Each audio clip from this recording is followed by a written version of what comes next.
അപ്പൊ തുടങ്ങാം. P is Q sister. P എന്ന് പറയുന്നത് ആരുടെ സിസ്റ്റർ ആണ്?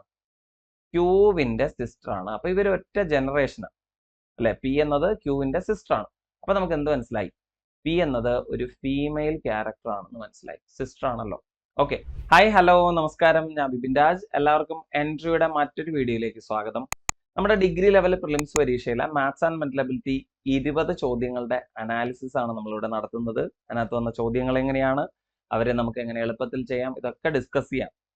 ഈ ചോദ്യങ്ങളുടെ ഒരു പ്രത്യേകത, ഈ 20 ചോദ്യങ്ങളെ കുറിച്ച് പറയുകയാണെങ്കിൽ വളരെ എളുപ്പം എന്ന് പറയാനുള്ള ചോദ്യങ്ങളല്ല, ഏറ്റവും എളുപ്പത്തിലുള്ള ചോദ്യങ്ങളല്ല, എന്നാൽ ഏറ്റവും ബുദ്ധിമുട്ടാണോ അതുമല്ല.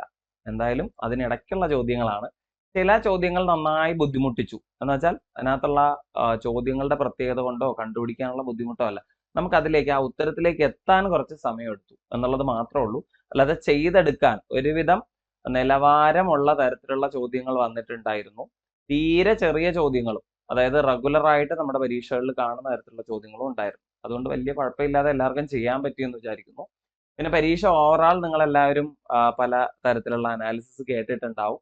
നമ്മുടെ സ്ഥിരം വീഡിയോസിൽ എല്ലാ ക്ലാസ്സുകളിലും പറയുന്ന പോലെ തന്നെ കൃത്യമായി മാത്സ്, ഇംഗ്ലീഷ്, മലയാളം ആദ്യം തന്നെ ചെയ്ത് പിന്നീട് ജി കെയിലേക്ക് പോയ ആൾക്കാർക്ക് നന്നായിട്ട് തന്നെ പരീക്ഷ അറ്റൻഡ് ചെയ്യാൻ പറ്റി.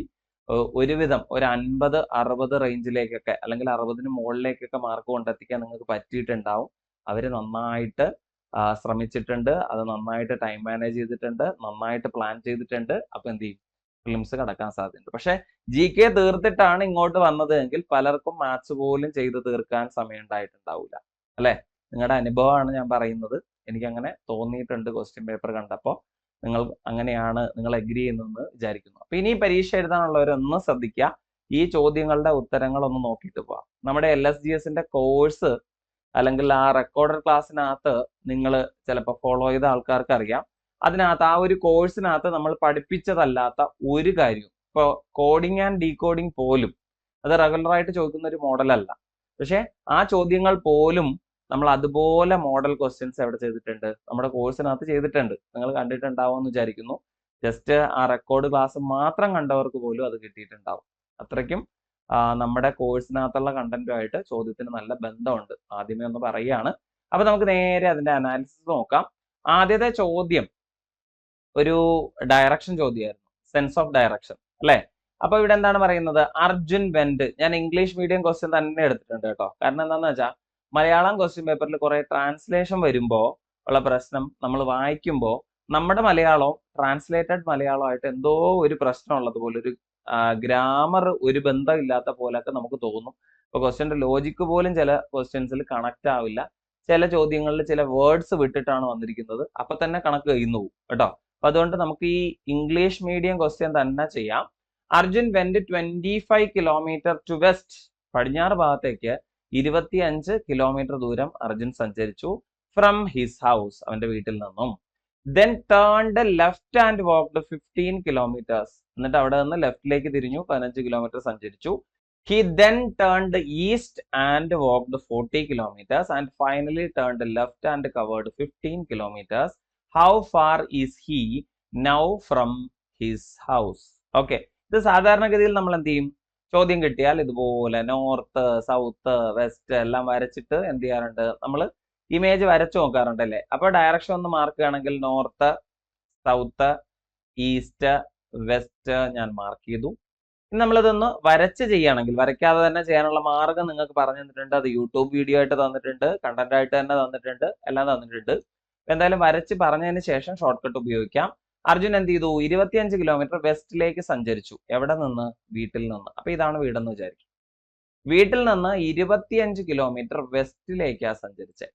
ഓക്കെ ആണേ. 25 കിലോമീറ്റർ അങ്ങോട്ട് പടിഞ്ഞാറ് ഭാഗത്തേക്ക്. കറക്റ്റ് ആണല്ലോ ഡയറക്ഷൻ? ആണ്. അവിടെ നിന്ന് എന്ത് ചെയ്തു? ടേൺഡ് ലെഫ്റ്റ് അല്ലെ. വെസ്റ്റിലേക്ക് അല്ലെങ്കിൽ പടിഞ്ഞാറ് ഭാഗത്തേക്ക് സഞ്ചരിച്ചുകൊണ്ടിരിക്കുന്ന ഒരാള് അയാളുടെ ലെഫ്റ്റിലേക്ക് ടേൺ ചെയ്യാന്ന് വെച്ചാൽ എങ്ങോട്ടാ? സൗത്തിലേക്ക് അല്ലെ, താഴേക്കാണ്. അത് എത്ര സഞ്ചരിച്ചു എന്നാ? ഒരു 15 കിലോമീറ്റർ സഞ്ചരിച്ചിട്ടുണ്ട്.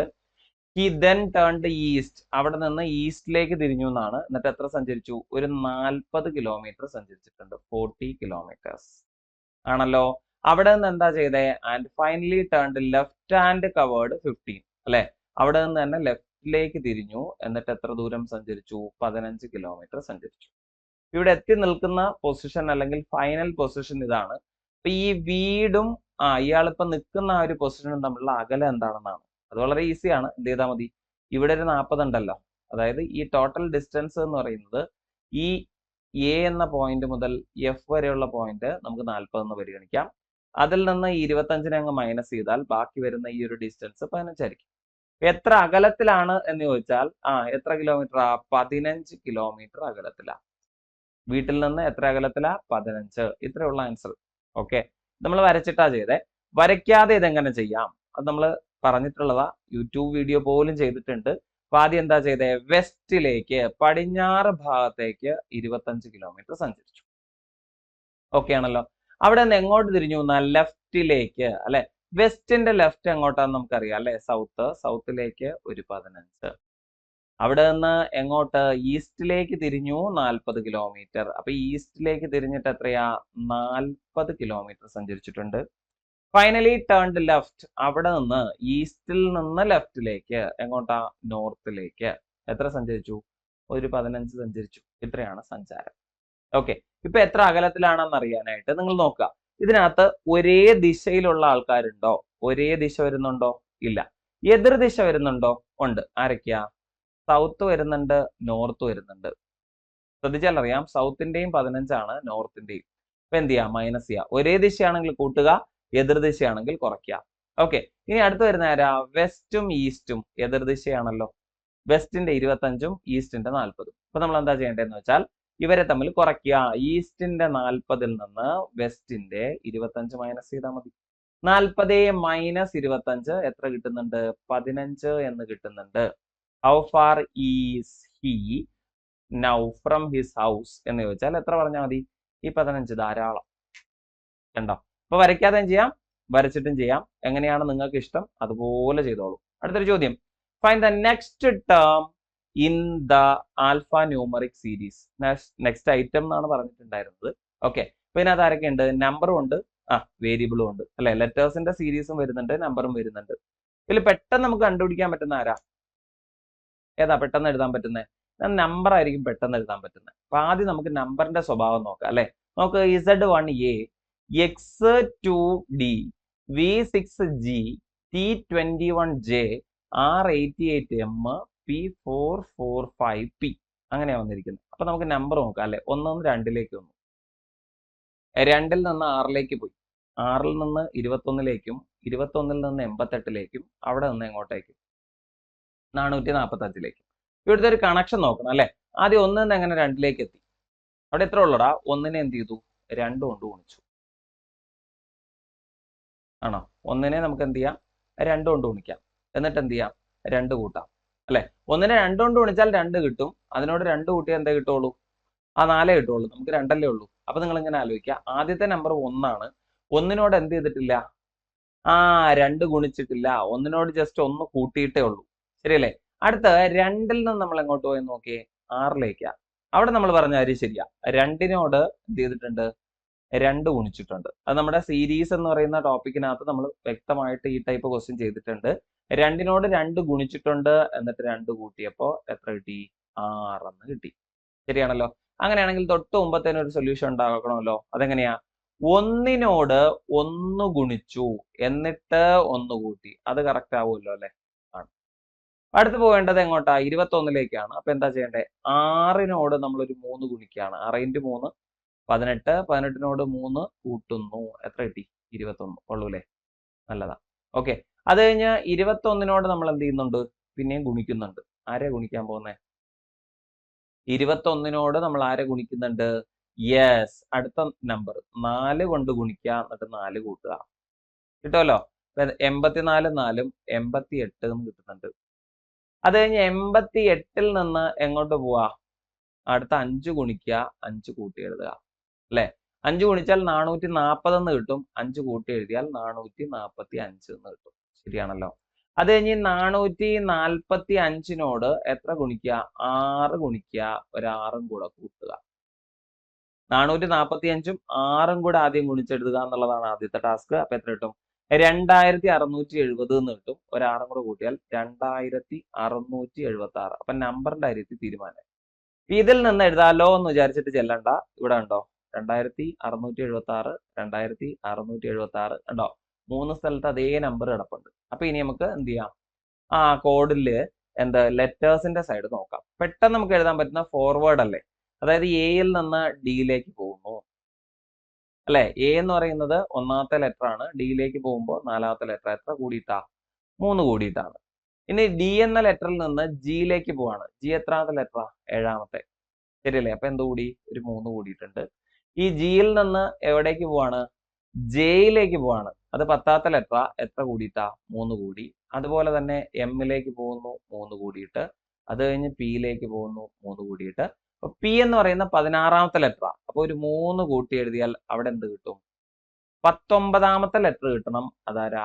എസ് ആണ് അല്ലെ? പി കഴിഞ്ഞ് അടുത്ത് വരേണ്ട ലെറ്റർ ആരാണ്? എസ്. അപ്പൊ നിങ്ങൾ ആലോചിക്കുക, 2676 എന്ന് പറയുന്ന നമ്പറും അതിന്റെ റൈറ്റ് എൻഡിൽ ആര് വരികയും വേണം? എസ് വരികയും വേണം. അങ്ങനെ വരുന്ന ആരെങ്കിലും ഓപ്ഷനിലുണ്ടോ? 2676 എസ് ആദ്യത്തെ ഓപ്ഷൻ തന്നെ വരുന്നുണ്ട്. വേറെ ഒരു സ്ഥലത്തും അത് കാണുന്നില്ല. അപ്പൊ നമുക്ക് ഉറപ്പിക്കാം അത് തന്നെയാണ് ആൻസർ. കാരണം ബാക്കി വരുന്ന ഒരു സ്ഥലത്ത് കൂടി എന്ത് വരുന്നുണ്ട്? ആദ്യത്തേത് അല്ലെങ്കിൽ ആദ്യത്തെ ലെറ്റർ എന്ന് പറയുന്നത് എൻ എന്ന തരത്തിൽ വരുന്നുണ്ട്. വേണമെങ്കിൽ നമുക്കത് ചെയ്തു നോക്കാം. എങ്ങനെ? ഇസഡിൽ നിന്ന് എക്സിലേക്ക് വന്നു, എന്താ ചെയ്തേ? 2 കുറഞ്ഞു അല്ലെ? എക്സിൽ നിന്ന് വിയിലേക്ക് വന്നു, 2 കുറഞ്ഞു.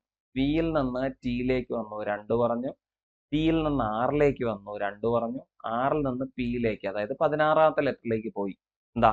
2 ആണ് കുറഞ്ഞത്. അങ്ങനെയാണെങ്കിൽ ഒരു 2 കൂടെ കുറച്ച് കഴിഞ്ഞാൽ 14ാമത്തെ ലെറ്റർ ആയ എന്നിലേക്ക് പോകും. ഇതിനിടയ്ക്കാണ് നമ്പർ വരുന്നത്. അതുകൊണ്ട് തന്നെ നമുക്ക് പറയാം എൻ 2676 എസ് എന്ന് പറയാം. ഒരു കുഴപ്പമില്ല. N 2676 S. ഓക്കെ അല്ലേ? അപ്പൊ ആദ്യത്തെ ഓപ്ഷൻ സെറ്റ്. ക്ലിയർ ആയെന്ന് വിചാരിക്കട്ടെ. ഓക്കെ ആണേ? അപ്പൊ ആ നമ്പേഴ്സിന്റെ ഒരു കണക്ഷൻ ആണ് നമ്മളിപ്പോ എടുത്തിരിക്കുന്നത്. ഓക്കെ ആണോ? ക്ലിയർ ആണോ? റെഡി ആണോ? ഇങ്ങനെ നമുക്ക് ചെയ്യാം. റെഡി?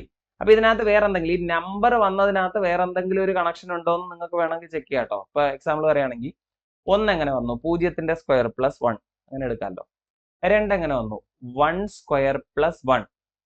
മനസ്സിലായോ? അങ്ങനെ വേണമെങ്കിൽ എടുക്കാം. അത് കഴിഞ്ഞിട്ട് 6 എങ്ങനെ വന്നു? 6 എങ്ങനെ വന്നു എന്ന് വെച്ചാൽ 2 സ്ക്വയർ പ്ലസ് 2 എന്നുള്ള രീതിയിൽ എടുക്കാം അല്ലെ? അത് കഴിഞ്ഞിട്ട് അടുത്ത 21 എങ്ങനെ വന്നു എന്ന് ചോദിക്കുമ്പോൾ 3 സ്ക്വയർ പ്ലസ് 3 വരുന്നുണ്ടോ? ഇല്ല. മനസ്സിലായോ? അപ്പൊ ആ രീതിയിൽ എന്തെങ്കിലും റിലേഷൻ ഉണ്ടോ എന്ന് നമുക്ക് വേണമെങ്കിൽ ചെയ്ത് നോക്കാവുന്നതേ ഉള്ളൂ. അത് വേണമെങ്കിൽ നിങ്ങൾക്ക് ചെയ്തിട്ട് അതൊന്ന് സെറ്റാക്കി വെക്കുന്നതുകൊണ്ട് തെറ്റൊന്നുമില്ല. ഇവിടെ അങ്ങനെ റിലേഷൻ കിട്ടാനുള്ള ബുദ്ധിമുട്ടുള്ളത് കൊണ്ട് ഞാൻ പറഞ്ഞു എന്നേ ഉള്ളൂ. ഇത് നമ്മൾ എപ്പോഴും റെഗുലർ ആയിട്ട് ഉപയോഗിക്കുന്ന ഒരു രീതിയിലുള്ള നമ്പറിന്റെ അറേഞ്ച്മെന്റ് അല്ല കേട്ടോ. അപ്പൊ അതുകൊണ്ട് ഇതൊന്ന് നോട്ട് ചെയ്ത് വെച്ചോളൂ. പലപ്പോഴും നമുക്ക് ഉപകാരപ്പെടും. ഓക്കെ? അപ്പൊ അത് സെറ്റാണ്. ആദ്യത്തെ ഓപ്ഷൻ സെറ്റാണ്. ഓക്കെ ആണല്ലോ? യെസ്. അത് കഴിഞ്ഞിട്ട് നമ്മൾ പോകുന്നത് 3ാമത്തെ ചോദ്യത്തിലേക്കാണ്. If the first day of the year other than leap year എന്ന് വെച്ചാൽ ലീപ് ഇയർ അല്ലാത്ത ഒരു വർഷത്തിൽ, സാധാരണ വർഷത്തിൽ ആദ്യത്തെ ദിവസം എന്ന് പറയുന്നത് സൺഡേ ആണ്. 365 ദിവസങ്ങളുള്ള ഒരു സാധാരണ വർഷത്തിൽ ആദ്യത്തെ ദിവസം സൺഡേ ആണെങ്കിൽ നമ്മളോട് ചോദിക്കുകയാണ് then which was the last day of the year അല്ലെ? നമ്മളെല്ലാവരും പഠിച്ചു വെച്ചിട്ടുണ്ട്. ഒരു സാധാരണ വർഷം തുടങ്ങുന്നതും തീരുന്നതും ഒരേ ദിവസമായിരിക്കും. ഒരു സംശയമില്ല. ഒരു ലീപ് ഇയർ തുടങ്ങുന്നതിന്റെ പിറ്റേ ദിവസം തീരും. അതിന്റെ കാരണം എന്താന്ന് വെച്ചാൽ ഈ 365നെ നമ്മൾ ആഴ്ചകളായി മാറ്റിയാൽ, അല്ലെങ്കിൽ 365നെ നമ്മൾ 7 കൊണ്ട് ഡിവൈഡ് ചെയ്യുകയാണെങ്കിൽ നമുക്ക് എന്താ കിട്ടുന്നതെന്നറിയോ? 52 ആഴ്ചകളും ഒരു ദിവസവും എന്നാണ്. ഒരു ദിവസം എക്സ്ട്രാ കിട്ടുന്നുണ്ട്. അതുകൊണ്ടാണ് നമ്മൾ എന്ത് ചെയ്തത്? ലാസ്റ്റ് ഡേ സെയിം ഡേ ആയിട്ട് എടുക്കുന്നത് കേട്ടോ. അപ്പൊ അതുകൊണ്ട് തന്നെ ആ ഒരു ഇയർ സ്റ്റാർട്ട് ചെയ്തത് അല്ലെങ്കിൽ ജനുവരി 1 സൺഡേ ആണെങ്കിൽ ആ ഒരു വർഷത്തിൽ അവസാനത്തെ ദിവസമായ ഡിസംബർ 31 ഏത് തന്നെ വരും? സൺഡേ തന്നെ വരും. ഒരു സംശയവും വേണ്ട, ആർക്കും വേണ്ട, ഉറപ്പിച്ചോ. ഇത്രയേ ഉള്ളൂ. അപ്പൊ ആ ഒരു ചോദ്യത്തിന്റെ ഉത്തരം നമ്മൾ ഉറപ്പിക്കുന്നു. ഏതാണത്? സൺഡേ തന്നെയാണ്. അടുത്തൊരു ചോദ്യം, P is Q sister. P എന്ന് പറയുന്നത് ക്യൂവിന്റെ സഹോദരിയാണ്. R is Q's mother. R എന്ന് പറയുന്നത് ക്യൂവിന്റെ അമ്മയാണ്. ആണോ? Yes. S is R's father. ആറിന്റെ അച്ഛനാണ് S. T is S mother. T എന്ന് പറയുന്നത് എസിന്റെ അമ്മയാണ്. then how is P related to S? ഇതുപോലെ കുറെ റിലേഷൻസ് തന്നിരിക്കുമ്പോൾ നിങ്ങൾ ഓർക്കേണ്ട കാര്യം, പ്രധാനപ്പെട്ട കാര്യം ഇത് ഓർക്കുക കേട്ടോ. പിയും എസും തമ്മിലുള്ള ബന്ധം എഴുതാനായിട്ട് നിങ്ങൾക്ക് ആ ഒരു ഇമേജിനകത്ത് അല്ലെങ്കിൽ ആ ഒരു കഥയ്ക്കുള്ളിൽ പിയും എസും തമ്മിലുള്ള ഒരു കണക്ഷൻ എപ്പോൾ കിട്ടുന്നോ അപ്പൊ നിങ്ങൾ എടുത്തു നിർത്തുക. അല്ലാതെ അതിനകത്ത് തന്നിരിക്കുന്ന മുഴുവൻ ആൾക്കാരെയും ബന്ധം നിങ്ങൾ എഴുതാൻ നിൽക്കരുത് കേട്ടോ. പിയും എസും ആയിട്ട് നമുക്കൊരു ചാർട്ട് എവിടെ കിട്ടുന്നുണ്ടോ അവിടെ നിർത്തുക. അതിനുശേഷമുള്ള ഒരു കഥാപാത്രങ്ങളെ നിങ്ങൾ എടുക്കണമെന്നില്ല. അത് ഈ ഒരു ചോദ്യത്തിന്റെ ഗുണപാഠമാണ്, എഴുതിക്കോ. ഓക്കെ, അപ്പൊ തുടങ്ങാം. P is Q sister. P എന്ന് പറയുന്നത് ആരുടെ സിസ്റ്റർ ആണ്? ക്യൂവിന്റെ സിസ്റ്റർ ആണ്. അപ്പൊ ഇവർ ഒറ്റ ജനറേഷനാണ് അല്ലെ. പി എന്നത് ക്യൂവിന്റെ സിസ്റ്റർ ആണ്. അപ്പൊ നമുക്ക് എന്ത് മനസ്സിലായി? പി എന്നത് ഒരു ഫീമെയിൽ ക്യാരക്ടർ ആണെന്ന് മനസ്സിലായി. സിസ്റ്റർ ആണല്ലോ. ഓക്കെ, ഇനി പറയാണ് ആർ ഈസ് ക്യൂസ് മദർ. ക്യൂവിന്റെ അമ്മയാണ് ആര്? ആർ. അപ്പൊ അടുത്ത ജനറേഷൻ ആണേ, തൊട്ടു മുമ്പുള്ള ജനറേഷൻ. അപ്പൊ ആർ എന്നത് ആരുടെ അമ്മയാണ്? ക്യൂവിന്റെ അമ്മയാണ്. അപ്പൊ ഇതാരാ? അതൊരു ഫീമെയിൽ ക്യാരക്ടറാണ്. അപ്പൊ ക്യൂ ആരാണെന്ന് പറഞ്ഞിട്ടില്ല. ഇനി പറയാണ് യെസ് ഈസ് ആർസ് ഫാദർ. ആറിന്റെ അച്ഛനാണ് ആര്? യെസ്. ശരിയല്ലേ? അപ്പൊ അതാരാ? ഒരു മെയിൽ ക്യാരക്ടറാണ്. നമുക്ക് ശരിക്കും ഈ പിയും എസും തമ്മിലുള്ള ബന്ധം മതിയല്ലോ. പിന്നെ അതിനകത്ത് ടിയെ കൂടി എഴുതണോ? വേണ്ട. T is S mother. അതാരും ആയിക്കോട്ടെ, അത് നമുക്ക് പ്രശ്നമല്ല. ഇപ്പൊ തന്നെ ആരൊക്കെ ബന്ധമായി കഴിഞ്ഞു? പിയും എസും തമ്മിലുള്ള ഒരു ബന്ധം വന്നിട്ടുണ്ട് ആണല്ലോ. എഴുതിക്കോ, ഒന്നും ആലോചിക്കാനില്ല. പിയുടെ സഹോദരനോ സഹോദരിയാണ് ക്യൂ. ക്യൂവിന്റെ അമ്മയാണ് ആർ. അപ്പൊ എങ്ങനെയാണെങ്കിൽ പിയുടെ അമ്മയും ആർ തന്നെയാണല്ലോ അല്ലെ. ഈ അമ്മയുടെ അച്ഛനാണ് ആര്? എസ്. അമ്മയുടെ അച്ഛനാണ് എസ്. അപ്പൊ ഈ എസ് എന്നത് ആരാണ്? പിയുടെ ഗ്രാൻഡ് ഫാദർ ആണ്. എന്നാൽ പി എന്നത് എസിന്റെ ആരാണ്? ഗ്രാൻഡ് ഡോട്ടർ ആണ് അല്ലെ. ഇവിടെ ആർക്കാണ് പ്രാധാന്യം? How is P related to S എന്നാണ്. പിക്ക് എസുമായുള്ള ബന്ധം എന്തെന്നാണ്. അപ്പൊ പിക്ക് എസുമായിട്ടുള്ള ബന്ധം എന്താന്ന് വെച്ചാൽ ഗ്രാൻഡ് ഫാദർ എന്ന് എഴുതരുത്. അതിനാണ് ആദ്യമേ തന്നെ ഗ്രാൻഡ് ഫാദർ തന്നിട്ടുള്ളത്. തുടരുത്. ഏതാ ആൻസർ? Grand daughter. കേട്ടോ, പിയുടെ പൊസിഷൻ ആണ് അവിടെ പ്രാധാന്യം. ക്ലിയർ ആണ്? അപ്പൊ ഇവർ തമ്മിലുള്ള ബന്ധം, എസും പിയും തമ്മിലുള്ള ബന്ധം ചോദിക്കുമ്പോ എവിടെയാണോ പിയും എസും ആ ചാർട്ടിലേക്ക് അല്ലെങ്കിൽ ആ വരയ്ക്കുന്ന ഇമേജിൽ വന്നിട്ടുള്ളത് അവിടെ നിർത്തുക. അതിന് പിന്നിലോ അതിന് മുന്നിലോ ഉള്ള ആൾക്കാരെ ഒന്നും നിങ്ങൾ മൈൻഡ് ചെയ്യേണ്ട. എൻ്റെ ആ ഒരു റൂട്ട് നോക്കുക, അതിൽ നിന്ന് അവരുടെ റിലേഷൻ എഴുതുക. ഓക്കെ, ഇവിടെ ആർക്കാണ് പ്രാധാന്യം? പിക്കാണ്. അപ്പൊ പി എന്നത് ആരാണ്? എസിന്റെ ഗ്രാൻഡ് ഡോട്ടർ ആണ്. സെറ്റ്. ഓക്കെ അല്ലേ? അടുത്ത ചോദ്യം. In an examination 40% of students failed in English and 53% in mathematics. If 15% failed in both the subjects, what is the percentage of those who passed in both the subjects? നമ്മൾ percentage എന്ന് പറയുന്ന ടോപ്പിക്കുമായിട്ട് connect ചെയ്ത് when diagram വരച്ചും വരയ്ക്കാതെയൊക്കെ പഠിച്ചിട്ടുണ്ട് അല്ലെ. അപ്പൊ ഇത് വേറൊന്നുമില്ല, ഒരു പരീക്ഷയിൽ ആകെ 100% കുട്ടികൾ എന്തായാലും പരീക്ഷ അറ്റൻഡ് ചെയ്തിട്ടുണ്ടാവും അല്ലെ. ഓക്കെ, ഇതില് 40% പേര് എന്ത് ചെയ്തിട്ടുണ്ട്? ഇംഗ്ലീഷിൽ ഫെയിൽ ആയി പോയി. ഇംഗ്ലീഷിൽ ഫെയിൽ ആയി പോയ ആൾക്കാര് 40% പേര്. ഇതിനകത്ത് തന്നെ മാത്സിൽ ഫെയിൽ ആയ ആൾക്കാര് ഒരു 53% ഉണ്ട്. ഇവരെല്ലാരും പരാജയപ്പെട്ടവരാ അല്ലെ. ഇനി പറഞ്ഞിരിക്കുന്നത് ഇതിൽ രണ്ടിലും, മാത്സിലും ഇംഗ്ലീഷിലും പരാജയപ്പെട്ട ഒരു 15% ഉണ്ട്. ഇവിടെ നിങ്ങൾ മനസ്സിലാക്കേണ്ടത് ഈ 15% എവിടെയുണ്ട്? ഈ ഇംഗ്ലീഷിന്റെ മാത്സിന്റെ ഗ്രൂപ്പിനകത്ത് ഉണ്ട്. അപ്പൊ അതുകൊണ്ട് നിങ്ങൾ ആദ്യം ചെയ്യേണ്ടത് ഈ ഇംഗ്ലീഷിൽ പരാജയപ്പെട്ടവരെയും മാത്സിൽ പരാജയപ്പെട്ടവരെയും അങ്ങ് കമ്പൈൻ ചെയ്യുന്നു. ഇവിടെ ഫോർമുലയോ ഇക്വേഷനോ ഒന്നും ഉപയോഗിക്കുന്നില്ല. ഇവരെ അങ്ങ് കമ്പൈൻ ചെയ്യുക, തോറ്റവരെ ഒരുമിച്ചാക്കുക. അപ്പൊ എത്ര കിട്ടുന്നുണ്ട്? 93% കിട്ടുന്നുണ്ട്. ഇതിൽ കോമൺ ആയിട്ടുള്ള അല്ലെങ്കിൽ ഇംഗ്ലീഷിലും മാത്സിലും തോറ്റവർ ഇതിനുള്ളിലുണ്ടല്ലോ. ഈ 93 ഉണ്ട്. അപ്പൊ ആ 15 വരെ ഇതിൽ നിന്ന് അങ്ങ് മൈനസ് ചെയ്യാം. ഈ 93 നിന്ന് ഈ 15% പേര് എന്ത് ചെയ്യുക? ഇതിൽ നിന്നങ്ങ് മൈനസ് ചെയ്യുക അല്ലെ. അപ്പൊ ഈ കോമൺ ആയിട്ടുള്ള ആൾക്കാരെ ഒഴിവാക്കി കഴിഞ്ഞാൽ ബാക്കി തോറ്റവർ എന്ന് പറയാവുന്നത് എത്ര പേരാ?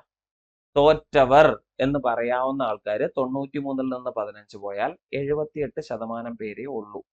കാരണം നമ്മൾ ഈ എടുത്തു പറഞ്ഞ 15% പേര് എവിടെ ഉണ്ട്? ഇതിനകത്ത് കോമൺ ആയിട്ടുണ്ട്. അതുകൊണ്ട് അവരെ അങ്ങ് ഒഴിവാക്കിയാൽ ബാക്കി തോറ്റവർ അല്ലെ എന്ത് പറയാം? 78% എന്ന് പറയാം. ഇനി നമ്മളോട് ചോദിക്കുകയാണ് എത്ര പെർസെൻറ്റേജ് ആളുകളാണ് രണ്ടിലും വിജയിച്ചവർ എന്ന്. അപ്പൊ നിങ്ങൾ ചെയ്യേണ്ടത് ആ മൊത്തം 100% ഇല്ലേ, അതിൽ നിന്ന് ഈ തോറ്റവർ എന്ന് പറയുന്ന 78% മാത്രം ഒഴിവാക്കുക. കാരണം ആ 15% ഈ രണ്ട് ഗ്രൂപ്പിലും സെപ്പറേറ്റ് നമ്മൾ എഴുതിയത് കൊണ്ടാണ് എന്ത് ചെയ്തത്, ഈ ഒരു പെർസെൻറ്റേജ് 93-ലൊക്കെ ചെന്ന് നിന്നത് അല്ലെ. അതുകൊണ്ട് തന്നെ എന്ത് ചെയ്യുക, ആ 15-നെ ഒഴിവാക്കിയ ശേഷം 78 ശരിക്കും തോറ്റ ആൾക്കാര്. അപ്പൊ ഈ 100% നിന്ന് 78-നെ അങ്ങ് ഒഴിവാക്കിയാൽ മതി. ബാക്കി വരുന്ന ആരാ, ജസ്റ്റ് 22% മാത്രം അല്ലെ. അപ്പൊ അതിനകത്ത് 22% പേര് എന്ത് ചെയ്തിട്ടുണ്ട്, ഈ രണ്ട് സബ്ജക്റ്റിനും വിജയിച്ചവരാണ്. ഓക്കെ, അത്രേ ഉള്ളൂ കാര്യം. ഓക്കെ, ഇത് നമ്മളൊരു ഇമേജ് ആയിട്ട് വരച്ചാണ് ചെയ്യുന്നതെങ്കിൽ മൊത്തം കുട്ടികളെ എന്ത് ചെയ്യും, നമ്മൾ ഇതുപോലെ ഒരു ബോക്സിലാക്കി അങ്ങ് ഇടും. ആദ്യത്തെ ബോക്സിൽ വരുന്ന ആൾക്കാരെ നമ്മൾ എന്ത് പറയും, ഇംഗ്ലീഷിൽ തോറ്റവരെന്നും. അത് കഴിഞ്ഞ് വരുന്ന ബോക്സിൽ അല്ലെങ്കിൽ അത് കഴിഞ്ഞിട്ട് നമ്മളൊരു സർക്കിൾ വരയ്ക്കുകയാണെങ്കിൽ ആദ്യത്തെ സർക്കിളിൽ ഇംഗ്ലീഷ്, അത് കഴിഞ്ഞിട്ടുള്ളത് മാത്സ്, ഇങ്ങനെ അങ്ങ് എടുക്കുന്നു അല്ലെ. എന്നിട്ട് നിങ്ങൾ മനസ്സിലാക്കേണ്ടത് ഇതിൽ രണ്ടിലും കോമൺ ആയിട്ട് ആരുണ്ട്, 15% പേരുണ്ട്. ഓക്കെ, രണ്ടിലും കോമൺ ആയിട്ട് 15 പേരുണ്ട്. ഇനി നമ്മൾ ഈ രണ്ട് സർക്കിളിനെ ഫില്ല് ചെയ്യുമ്പോൾ ഈ 15 വിട്ടിട്ടേ ഫില്ല് ആവും. ഓക്കെ, അപ്പോ ഇംഗ്ലീഷിന്റെ സർക്കിളിനകത്ത് മൊത്തം 40 പേര് വരണം. ഇതിൽ 15 പേര് എവിടെ, കോമൺ പാർട്ടിൽ പോയിട്ടുണ്ട്. അപ്പൊ നമ്മൾ 40-ൽ നിന്ന് 15 ഒഴിവാക്കിയിട്ട് ബാക്കി 25 മാത്രം എഴുതുക. അപ്പൊ ഇംഗ്ലീഷിന്റെ മാത്രം പരാജയപ്പെട്ടവർ 25, രണ്ടിലും കോമൺ ആയിട്ട് 15. ഇനി അടുത്ത് നോക്കുമ്പോൾ 53 പേര് മാത്സിൽ പരാജയപ്പെട്ടു. അതിൽ 15 പേര് നമ്മൾ എവിടെ ആക്കിയിട്ടുണ്ട്, കോമണിൽ മാറ്റിയിട്ടുണ്ട്. അപ്പൊ 53-ൽ നിന്ന് ഈ 15 ഒഴിവാക്കിയാൽ ബാക്കി 38. കണ്ടോ, ശരിക്കും പറഞ്ഞാൽ ഈ സർക്കിളിനുള്ളിൽ, ഈ പറയുന്ന സർക്കിളിനുള്ളിലുള്ള ആൾക്കാർ മാത്രമേ പരാജയപ്പെട്ടിട്ടുള്ളൂ. അപ്പൊ അവരെ നമുക്ക് അങ്ങ് മാറ്റി നിർത്താം അല്ലെ. ഇപ്പൊ സർക്കിളിനുള്ളിൽ ഉള്ള ആൾക്കാർ ആരൊക്കെയാ, 25, പിന്നൊരു 15, പിന്നൊരു 38, ഇത്രയല്ലേ ഉള്ളൂ. ഇവരെല്ലാവരെയും കൂടെ ചേർത്താൽ എത്ര കിട്ടും, 78 എന്ന് കിട്ടും. 78 പേര് അല്ലെങ്കിൽ 78% പേര് എന്ത് ചെയ്തിട്ടുണ്ട്, തോറ്റുപോയിട്ടുണ്ട്. അപ്പൊ മൊത്തം 100-ൽ ഈ ബോക്സ് എന്ന് പറയുന്നത് മൊത്തം 100 പേരാണല്ലോ. 100-ൽ തോറ്റുപോയവർ എത്രയാ, 78. അപ്പൊ ഈ സർക്കിളിന് പുറത്തുള്ള ആൾക്കാർ വിജയിച്ചവരാണല്ലോ. അപ്പൊ 100-ൽ നിന്ന് 78-നെ ഒഴിവാക്കിയിട്ട് 22 എടുത്താൽ മതി, കാര്യം കഴിഞ്ഞു. 22%. ഇത് വരയ്ക്കാതെ ചെയ്യാം, വരച്ചിട്ട് ചെയ്യാം. വരയ്ക്കാതെ ചെയ്യുന്നത് നിങ്ങൾക്ക് കുറച്ചുകൂടെ സിമ്പിൾ ആയിരിക്കും എന്നാണ് എൻ്റെ വിശ്വാസം. നിങ്ങൾ ചെയ്ത് സെറ്റാക്കി വെച്ചിട്ടുള്ളവരാണെങ്കിൽ ഈസി ആയിട്ട് കിട്ടും. ഓക്കെ അല്ലേ. അടുത്തൊരു കോഡിംഗ് ചോദ്യമാണ്. If red 12, blue 20, violet 42, what is the code for magenta? ഈ ഒരു ചോദ്യത്തിൽ വലിയൊരു ചതിയാണ് നിൽക്കുന്നത്. കാരണം എന്താ അറിയോ, മലയാളത്തിലുള്ള ഇതിന്റെ ട്രാൻസ്ലേഷൻ വന്നപ്പോൾ ഈ റെഡ് എന്നുള്ളത് ചുവപ്പ് എന്ന് തന്നെ കൊടുത്തു, ബ്ലൂ എന്നുള്ളത് നീല എന്ന് തന്നെ കൊടുത്തു, വയലറ്റ് എന്നുള്ളത് അങ്ങനെ തന്നെ മലയാളത്തിൽ കൊടുത്തു. അപ്പൊ അതൊന്ന് കോഡ് കണ്ടുപിടിക്കാനോ ആ ചോദ്യം കണ്ടിട്ട് അതിന്റെ ഉത്തരം എഴുതാനോ പല കുട്ടികൾക്കും കഴിഞ്ഞിട്ടില്ല. അത് കണ്ടിട്ട് പലരും ആശങ്കപ്പെട്ടു, അങ്ങനെ കുറെ സമയം കളഞ്ഞു. ശരിയല്ലേ. ശരിക്കു പറഞ്ഞാൽ ഇവിടെയൊക്കെ നമ്മൾ എന്ത് ചെയ്യണം, ഇതിന്റെ ട്രാൻസ്ലേഷൻ എന്നുള്ളതല്ല, ഇതുമായിട്ട് ബന്ധപ്പെട്ട് കുറച്ച് ബോധമുള്ള ആൾക്കാർ തന്നെ ഇത്ര ക്വസ്റ്റ്യൻസ് ഹാൻഡിൽ ചെയ്യുക അല്ലെ, എന്നാൽ മാത്രമേ കാര്യമുള്ളൂ. ശരിയല്ലേ. ചുവപ്പ് എന്നുള്ളതിന് പകരം അവിടെ ഈ ഇതേപോലെ റെഡ് തന്നെ കൊടുത്തിരുന്നെങ്കിൽ കുറച്ചുകൂടെ ഫാസ്റ്റ് ആയിട്ട് കുട്ടികൾക്ക് ആൻസർ ചെയ്യാൻ പറ്റിയേനെ. ട്രാൻസ്ലേഷൻ മാറ്റിയിട്ട് ഇംഗ്ലീഷ് നോക്കിയവർക്ക് മാത്രമേ ഇത് സ്കോർ ചെയ്യാൻ പറ്റിയിട്ടുള്ളൂ. സത്യസന്ധമായിട്ടുള്ള കാര്യമാണ്. ഓക്കെ, മാത്രമല്ല ഇതൊരു കുഴഞ്ഞ ചോദ്യമാണ്. പെട്ടെന്ന് നമുക്ക് സാധാരണ നമ്മൾ കോഡിംഗ് നോക്കുമ്പോൾ ഓരോ ലെറ്ററിന്റെ നമ്പർ എഴുതി നോക്കും. ആറിന്റെ നമ്പർ, ഇയുടെ നമ്പർ, ഡിയുടെ നമ്പർ, അങ്ങനെ നമ്പർ എഴുതി നമ്മൾ കൂട്ടുകയോ കുറയ്ക്കുകയോ ഗുണിക്കുകയോ ഒക്കെ ചെയ്ത് നോക്കും. അങ്ങനെയൊക്കെ ചെയ്യാറുണ്ട്. ഇവിടെ അങ്ങനെ ഒന്നും പറഞ്ഞിട്ടില്ല, അതൊന്നും ആവശ്യമില്ല. അത് നോക്ക്, റെഡ് എന്ന് പറയുന്ന വേർഡിൽ 3 ലെറ്റേഴ്സേ ഉള്ളൂ. ഇതിന്റെ കോഡ് വന്നിരിക്കുന്ന 12. ശ്രദ്ധിച്ചോ. അത് കഴിഞ്ഞ് ബ്ലൂ എന്ന് പറയുന്ന വേർഡിൽ 4 ലെറ്റേഴ്സ് ആണുള്ളത്. ഇതിന്റെ കോഡ് വന്നിരിക്കുന്നത് 20. അത് കഴിഞ്ഞ് വയലറ്റ് എന്ന് പറയുന്ന വേർഡിൽ എത്ര ലെറ്റേഴ്സ് ഉണ്ട്, 6 ലെറ്റേഴ്സ് ഉണ്ട്. ഇതിന്റെ കോഡ് വന്നിരിക്കുന്നത് എത്രയാ, 42. ഓക്കെ, അങ്ങനെയാണെങ്കിൽ കണ്ടുപിടിക്കേണ്ട മജന്തയാണ്. മജന്ത എന്ന വേർഡിൽ എത്ര ലെറ്റേഴ്സ് ഉണ്ട്, 7 ഉണ്ട്. നിങ്ങൾ ആലോചിക്കുക, 3ഉം 12 തമ്മിലുള്ള ബന്ധം എന്താ, 3നോട് 4 ഗുണിച്ചാൽ 12 അല്ലെ. അത് കഴിഞ്ഞ് 4നോട് 5 ഗുണിച്ചാൽ 20. അതുപോലെ 6നോട് 7 ഗുണിച്ചപ്പോൾ 42. അത് കറക്റ്റ് ഓർഡർ ആണല്ലോ. അവിടെ എത്ര നമ്പർ ഉണ്ടോ അതിന്റെ തൊട്ടടുത്ത നമ്പർ ഗുണിച്ചിട്ടാണ് കോഡ് എഴുതിയിരിക്കുന്നത്. 12, 20, 42. അങ്ങനെയാണെങ്കിൽ അടുത്ത് 7നോട് എത്ര ഗുണിക്കുക, 8 ഗുണിക്കുക. 7, 8, 56. ഇതാണ് ഇതിന്റെ ആൻസർ. ശ്രദ്ധിക്കുക, 56 എങ്ങനെ വന്നു എന്നുള്ളതാണ് നമ്മളിപ്പോ ചെയ്തത്. അത്രേ ഉള്ളു കാര്യം, വേറെ ഒന്നുമില്ല. ഓക്കെ, അപ്പൊ അത് വളരെ സിമ്പിൾ ആയിട്ടുള്ള ഒരു കോഡിംഗ് ആണ്. പക്ഷെ റെഗുലർ ആയിട്ട് കോഡിംഗ് ആഴ്ചയിൽ ഒരെണ്ണമെങ്കിലും ചെയ്തു നോക്കാത്ത ഒരാളിന് ഇതിലോട്ട് എത്താൻ പറ്റൂല. നമ്മൾ ഏതാണ്ടൊക്കെ വഴി കൂടെയൊക്കെ സഞ്ചരിക്കും, സമയം നഷ്ടപ്പെടും എന്നുള്ളതാണ് ഏറ്റവും പ്രധാനപ്പെട്ട കാര്യം ഇവിടെ. ഓക്കെ, മറ്റേ ചോദ്യം, what is the angle between the hour hand and minute hand of the clock at 6:40? ഏറ്റവും സിമ്പിൾ ആയിട്ടുള്ള ചോദ്യം, എപ്പോഴും കാണുന്ന ചോദ്യം അല്ലെ. 6:40 ആവുമ്പോൾ മണിക്കൂർ സൂചിയും മിനിറ്റ് സൂചിയും തമ്മിലുള്ള കോണളവ് എത്ര? ഫോർമുല ഉപയോഗിക്കാം, അല്ലാതെയും ചെയ്യാം. ഫോർമുല ഉപയോഗിക്കുകയാണെങ്കിൽ നമ്മൾ എന്താ ചെയ്യുക? നമ്മുടെ ഫോർമുല എന്താ? മോഡുലസ് ഇടാറില്ലേ? എസ്.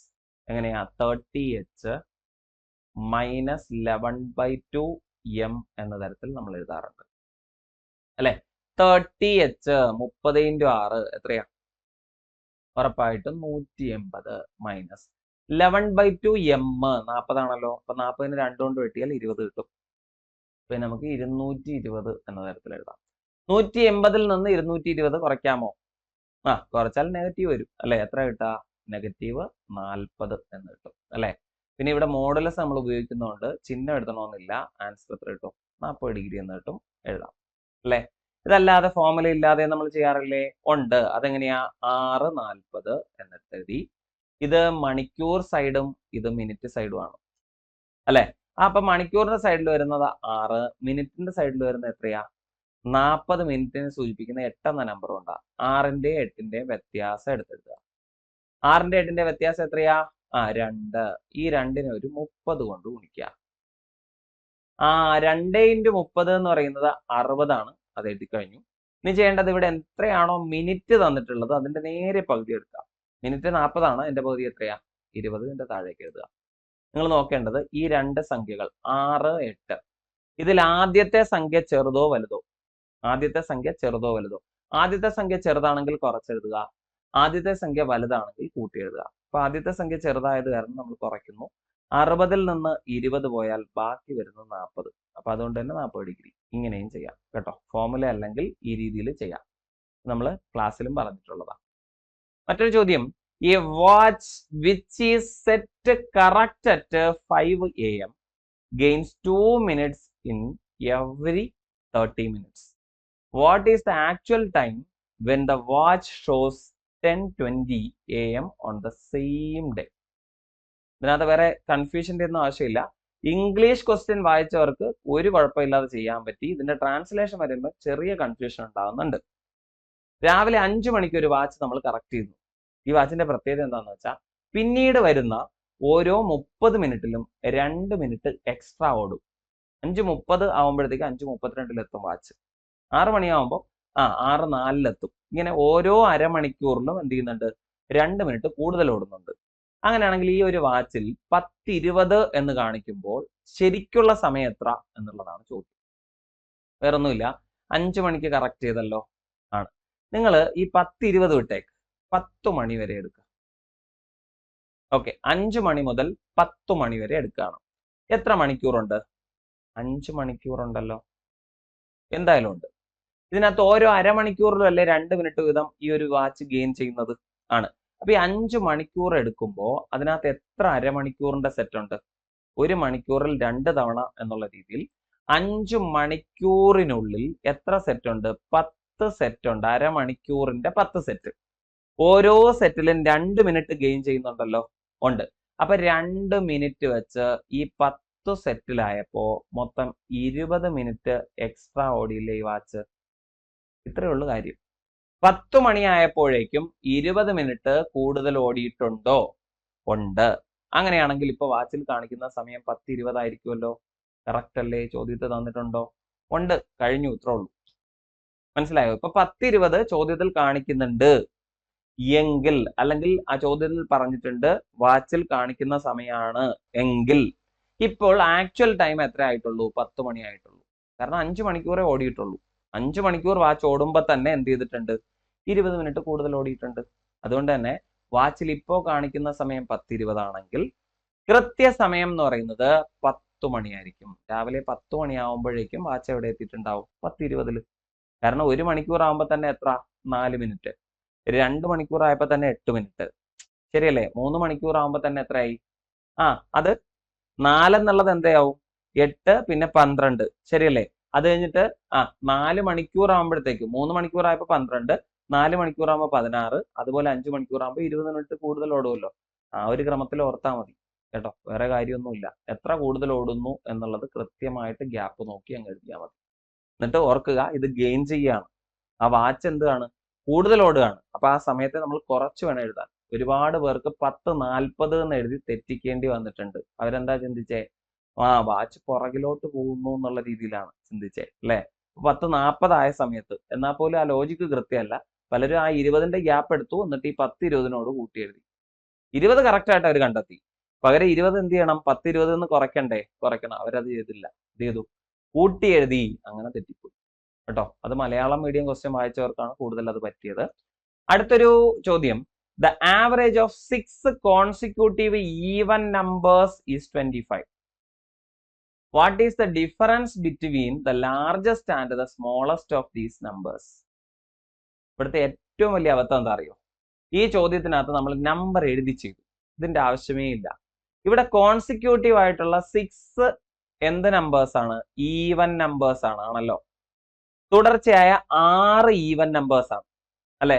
അപ്പൊ നിങ്ങൾ ആലോചിക്കേണ്ടത്, ഈ തുടർച്ചയായ 6 ഈവൻ നമ്പേഴ്സിന്റെ മിഡിൽ വാല്യൂ ഏതോ ആയിക്കോട്ടെ, നമ്പർ ഏതോ ആയിക്കോട്ടെ, നമുക്ക് നമ്പർ ആവശ്യമില്ല. നമുക്ക് ഇതിനകത്ത് വലിയ നമ്പറിന്റെയും ചെറിയ നമ്പറിന്റെയും ഡിഫറൻസ് മാത്രം മതി. അങ്ങനെയാണെങ്കിൽ നിങ്ങൾ ആലോചിക്കേണ്ടത്, 6 നമ്പേഴ്സ്, തുടർച്ചയായ 6 നമ്പേഴ്സിന് ഇടയ്ക്ക് എത്ര ഗ്യാപ്പ് ഉണ്ടാവും? തുടർച്ചയായ 6 നമ്പേഴ്സ് എഴുതിയാൽ അതിനകത്ത് എത്ര ഗ്യാപ്പ് ഉണ്ടാവും? 5 ഗ്യാപ്പേ ഉണ്ടാവും. അത് ഓർക്കാൻ പറ്റുമല്ലോ. നമ്പർ എഴുതണമെന്നേ ഇല്ല. പിടികിട്ടിയോ? 5 ഗ്യാപ്പ്. ഓരോ ഗ്യാപ്പും 2 വീതം അല്ലേ? ഈവൻ നമ്പേഴ്സ് ആകുമ്പോൾ ഒരു ഈവൻ നമ്പറിൽ നിന്ന് അടുത്ത ഈവൻ നമ്പറിലേക്ക് പോകാൻ 2 അല്ലേ? അത്രയും മാത്രമേ ഉള്ളൂ. അപ്പൊ 2 നമ്പർ തമ്മിലുള്ള വ്യത്യാസം 2.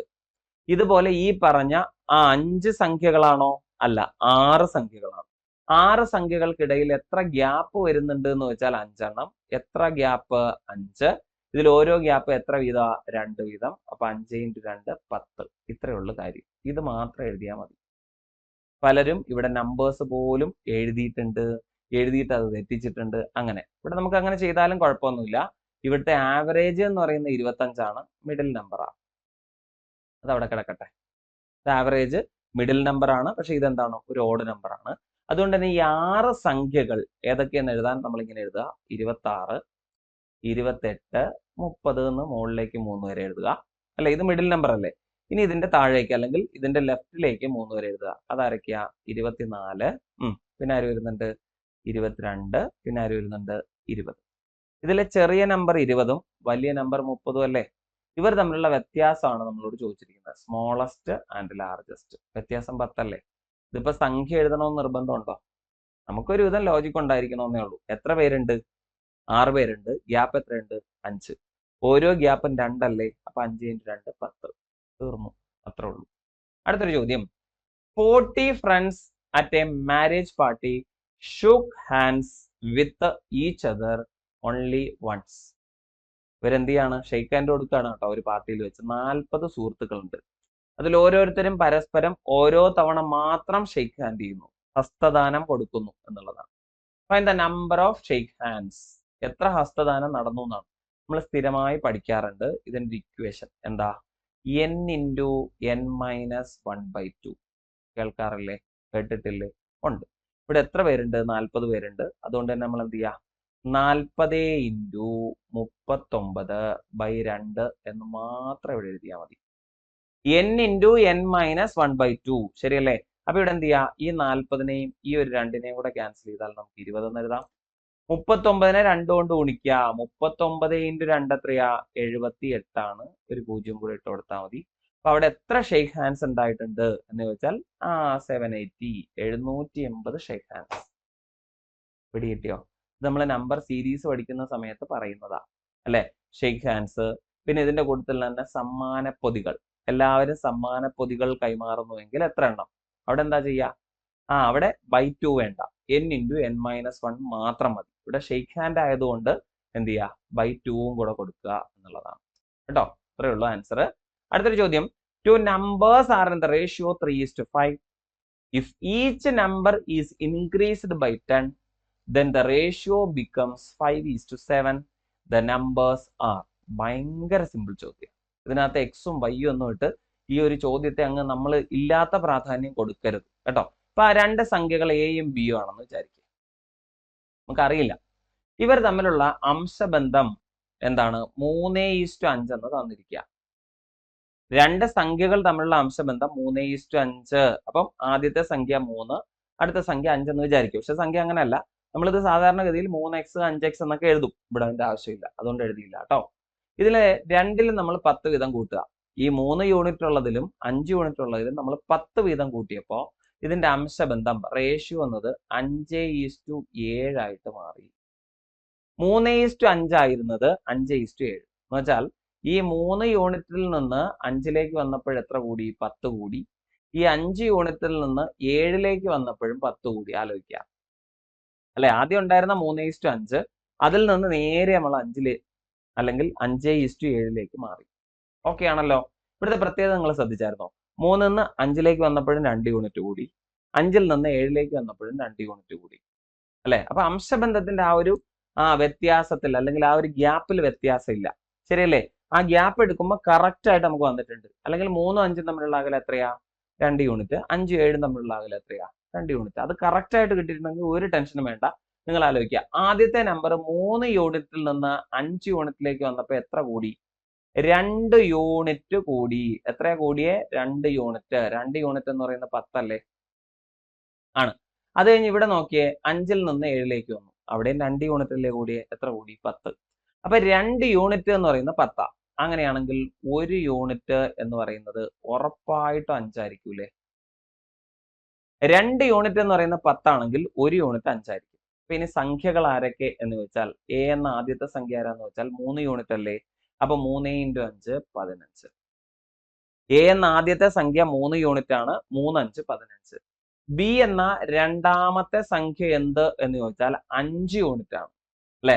അപ്പൊ 1 യൂണിറ്റ് 5 ആണെങ്കിൽ 5 × 5 25. ഇതിന്റെ ആവശ്യമേ ഉള്ളൂ. അല്ലാതെ വെറുതെ എക്സും വൈ ഇട്ട് വെറുതെ സമയം കളയരുത്. ഇത്തരത്തിൽ വളരെ സിമ്പിൾ ആയിട്ട് ചെയ്യാൻ പറ്റുന്ന കാര്യങ്ങൾ അത്രയും തന്നെ വേഗത്തിൽ ചെയ്തു തീർക്കുക. നമുക്ക് GK-ക്കും കൂടെ സമയം കൊടുക്കാനുള്ളതാണ്. അപ്പൊ 15 25. അപ്പൊ സംഖ്യകൾ ആരൊക്കെയെന്ന് വെച്ചാൽ ഈസി ആയിട്ട് പറയാം, 15 25. ഇവിടെ വേണമെങ്കിൽ നിങ്ങൾക്ക് ഓപ്ഷൻ എടുത്തിട്ട് ചെയ്യാം. ആദ്യത്തെ നോക്ക്, 3:5. 3:5 ആണെങ്കിൽ നമുക്ക് നമ്പേഴ്സ് വേണമെങ്കിൽ 3ഉം 5ഉം ആയിട്ട് എടുക്കാം അല്ലെ? അതിലേക്ക് 10 ആഡ് ചെയ്ത് നോക്കിയേ, 13ഉം 15ഉം ആവും. ഒരിക്കലും 5:7 എന്ന അംശബന്ധത്തിൽ വരില്ല. 7 9 തൊടുകേ വേണ്ട, കാരണം അംശബന്ധം ഇല്ല. അത് കഴിഞ്ഞ് 13 22 നോക്ക്, 3:5 എന്ന അംശബന്ധത്തിലാണോ? അല്ല. പിടികിട്ടിയോ? അപ്പൊ 2 ഓപ്ഷൻ മാത്രമേ ഉള്ളൂ. ഓപ്ഷൻ വെച്ച് ചെയ്യുകയാണെങ്കിൽ കുറച്ചുകൂടെ ഫാസ്റ്റ് ആയിരിക്കും.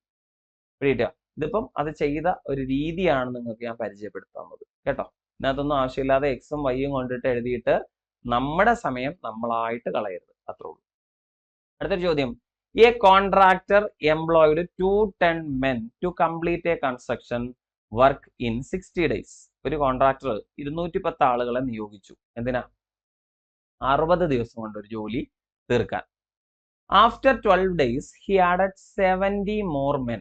അപ്പൊ ഈ 60 ദിവസം പോരാ, അല്ലെങ്കിൽ 60 ദിവസം കൊണ്ട് തീർത്താ പോരാ, കുറച്ച് നേരത്തെ തീർക്കണം എന്ന ആഗ്രഹമുള്ളതുകൊണ്ട് 12 ദിവസം കഴിഞ്ഞപ്പോൾ ഒരു 70 ജീവനക്കാരെ കൂടി എന്ത് ചെയ്തു? കോൺട്രാക്ടർ അവിടെ അപ്പോയിന്റ് ചെയ്തു. അങ്ങനെയാണെങ്കിൽ how many days will the remaining work B finished എന്ന് വെച്ചാൽ 12 ദിവസം കഴിഞ്ഞ് ബാക്കി വരുന്ന വർക്കില്ലേ, അതിന് എത്ര ദിവസം കൊണ്ട് പൂർത്തിയാക്കാൻ പറ്റും എന്നുള്ളതാണ്. ഓക്കെ, ഇത് നമ്മൾ വർക്ക് ആൻഡ് ടൈം എന്ന് പറയുന്ന ഭാഗത്ത് ഡീറ്റെയിൽ ആയിട്ട് പഠിച്ചിട്ടുണ്ട്. അപ്പൊ നിങ്ങൾ ശ്രദ്ധിക്കുക, എത്ര ആളുകളെ? 210 ആളുകളെ ഒരു കോൺട്രാക്ടർ എന്ത് ചെയ്യാണ്? 60 ദിവസം കൊണ്ട് ഒരു ജോലി തീർക്കാനായിട്ട് നിയോഗിക്കുകയാണ്. അപ്പൊ നിങ്ങൾ ആലോചിക്കുക, ഒരു ദിവസം 210 പേർ പണിയെടുക്കുന്നു. ആ രീതിയിൽ 60 ദിവസം പണിയെടുത്താൽ ആകെ എത്ര പേരുടെ പണിയുണ്ടെന്ന് ആലോചിച്ച് നോക്കിയേ അല്ലെ? അത് എത്രയുണ്ട്? മൊത്തം 12,600 ആളുകളുടെ പണി അവിടെ നടക്കാനുണ്ട്. അപ്പൊ 60 ദിവസം കൊണ്ട് 210 പേർ വിചാരിച്ചാലേ ആ ജോലി തീരുവെങ്കിൽ അവിടെ ആകെ 12,600 പേരുടെ ജോലി ഉണ്ട്. ഉണ്ടോ? ഉണ്ട്. എന്നാൽ ഇവരെന്ത് ചെയ്തു? ഈ 210 പേര് എത്ര ദിവസം അവിടെ വർക്ക് ചെയ്തു? 12 ദിവസം എന്തായാലും വർക്ക് ചെയ്തിട്ടുണ്ട്. ഈ 210 പേര് എത്ര ദിവസം വർക്ക് ചെയ്തു? 12 ദിവസം. അപ്പൊ നമുക്ക് അതൊന്ന് നോക്കാം അല്ലെ? അപ്പൊ നമുക്ക് 12ഉം 21ഉം കൂടെ ഗുണിച്ച് നോക്കാം. 12 × 2 എത്ര കിട്ടും? 24. അപ്പൊ 240 ആണ്. പിന്നെ എന്ത് ചെയ്തു?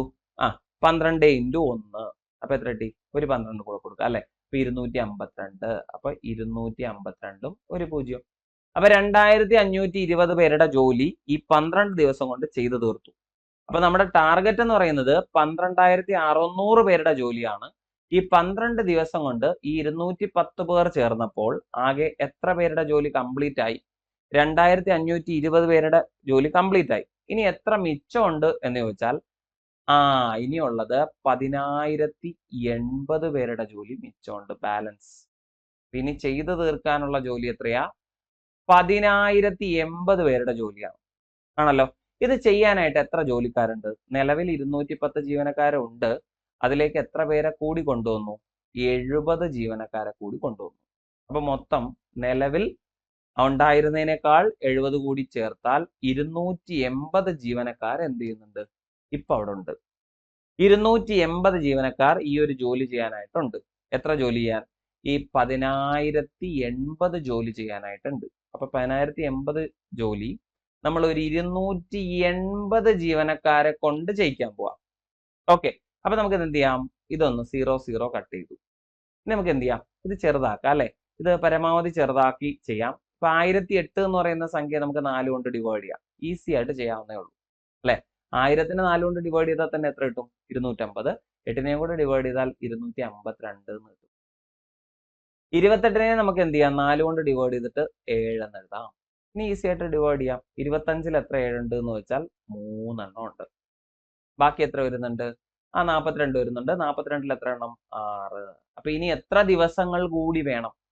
ബാക്കിയുള്ള ജോലി 12 ദിവസം കഴിഞ്ഞാൽ ഇനി ബാക്കിയുള്ള ജോലി ചെയ്തു തീർക്കാൻ എത്ര ദിവസം കൂടി വേണം എന്ന് ചോദിച്ചാൽ 36 ദിവസം. ഇതാണ് ആൻസർ കേട്ടോ. ഇനി ഇതേ ചോദ്യം തന്നെ നിങ്ങളോട് എങ്ങനെ ചോദിക്കാം? ആകെ എത്ര ദിവസം അവിടെ ജോലി നടക്കും, അല്ലെങ്കിൽ ജോലി നടന്നാലാണ് തീരുന്നത്? ശരിക്കും നമ്മൾ 60 ദിവസം ടാർഗറ്റ് ചെയ്ത് തുടങ്ങിയ ജോലിയാ. എന്നാൽ ജോലിക്കാരെ കൂടുതൽ കിട്ടിയതുകൊണ്ട് എത്ര ദിവസം കൊണ്ട് തീർന്നു? 36ഉം 12ഉം 48 ദിവസം കൊണ്ട് ചെയ്തു തീരും. ആകെ എത്ര ദിവസം കൊണ്ട് തീരും? 48. ഇതിനകത്ത് ഒരുപാട് ചോദ്യങ്ങൾ ചോദിക്കാം. എത്ര ദിവസം ലാഭിച്ചു? ഈ 70 ജീവനക്കാരെ എക്സ്ട്രാ കൊണ്ടുവന്നപ്പോ എത്ര ദിവസം ലാഭിച്ചു? അങ്ങനെയൊക്കെ ചോദിക്കാം കേട്ടോ. അതെന്താണ്? അങ്ങനെയാണെങ്കിൽ 60 - 48 12 അങ്ങനെയൊക്കെ എടുക്കണം കേട്ടോ. അതൊന്ന് ശ്രദ്ധിക്കുക. ആ ടൈപ്പ് ക്വസ്റ്റ്യനും വരാനുള്ള സാധ്യതയുണ്ട്. ഇപ്പൊ തൽക്കാലം നമ്മൾ ഏത് നോക്കിയാൽ മതി? 36 നോക്കിയാൽ മതി. അടുത്തൊരു ചോദ്യം. A man cells 2 horses for ₹6000 each. വളരെ ഇമ്പോർട്ടന്റ്. ഈ ഈച്ച് എന്ന വേർഡ് ശരിക്കും മലയാളം ട്രാൻസ്ലേഷനിൽ ഇല്ല. ഓരോ കുതിരയ്ക്കും 6000 എന്നുള്ള രീതിയിലല്ല മലയാളം ട്രാൻസ്ലേഷൻ. അതുകൊണ്ട് തന്നെ ആ ക്വസ്റ്റ്യൻ വായിക്കുമ്പോൾ നമുക്ക് ആകെ വട്ടാവും. ഒരു ലോജിക്കും കണക്ട് ചെയ്യാൻ പറ്റില്ല. ഓക്കെ, ഒരാൾ എന്ത് ചെയ്യാണ്? 6000 രൂപ നിരക്കിൽ 2 കുതിരകളെ വിൽക്കുകയാണ്. Neither losing or gaining in the deal. ഈ 2 കച്ചവടത്തിലും കൂടെ ടോട്ടൽ നോക്കിയപ്പോൾ എന്ത് ചെയ്തിട്ടില്ല? അയാൾക്ക് ലാഭവും കിട്ടിയില്ല, നഷ്ടവും കിട്ടിയില്ല. ശരിയല്ലേ? ശരിക്കും ഇൻവെസ്റ്റ് ചെയ്ത എമൗണ്ടിന് തന്നെ എന്ത് ചെയ്തു? കച്ചവടം നടന്നു എന്നാണ്. അതായത് മൊത്തം ആ ഒരു കച്ചവടത്തിൽ അദ്ദേഹം ഇൻവെസ്റ്റ് ചെയ്തത് 12000 രൂപയാണ്. അതെന്ത് ചെയ്തു? 12000 രൂപയായിട്ട് തന്നെ തിരിച്ചു കിട്ടി എന്നുള്ളതാണ് കഥ. If he sold 1 horse at the gain of 25%. എന്നാൽ ഇതിനകത്ത് ഒരു കുതിരയെ കച്ചവടം ചെയ്തിരിക്കുന്നത് 25% ലാഭത്തിലായിരുന്നു. ഓക്കെ, അപ്പൊ സ്വാഭാവികമായിട്ടും മറ്റേ കുതിരയിൽ നഷ്ടം ഉണ്ടായി കാണുമല്ലോ. അതുകൊണ്ടാണല്ലോ ഇതിൽ 0 ആയത്, അല്ലെ? Then what is the percentage of loss at which the other horse be sold? ഇപ്പൊ രണ്ടാമത്തെ കുതിരയെ കച്ചവടം ചെയ്തപ്പോൾ സംഭവിച്ച നഷ്ടം എത്ര ശതമാനമായിരുന്നു എന്നാണ്. അപ്പൊ നിങ്ങൾ ആലോചിക്കുക, ആദ്യത്തെ കുതിര, ഫസ്റ്റ് കുതിരയുടെ കാര്യം പറയാം കേട്ടോ. ആദ്യത്തെ കുതിരയെ നമ്മൾ വിറ്റിരിക്കുന്ന എത്ര രൂപയ്ക്കാ? 6000 രൂപയ്ക്ക് വിറ്റിരിക്കുകയാണ്. 6000 രൂപയ്ക്ക് വിറ്റപ്പോൾ എന്ത് സംഭവിച്ചു? അവിടെ ഒരു ലാഭം ഉണ്ടായി. എത്ര ശതമാനത്തിന്റെ? 25%. എന്ന് വെച്ചാൽ നമ്മുടെ കയ്യിൽ കിട്ടിയ എമൗണ്ട് എത്ര ശതമാനം? ഈ 6000 എന്ന് പറയുന്നത് 125%. ശരിക്കും വിറ്റത് 6000 രൂപയ്ക്കല്ലേ? അപ്പൊ ആ കുതിരയുടെ യഥാർത്ഥ മൂല്യത്തിന്റെ 125% ആര്? ഈ 6000.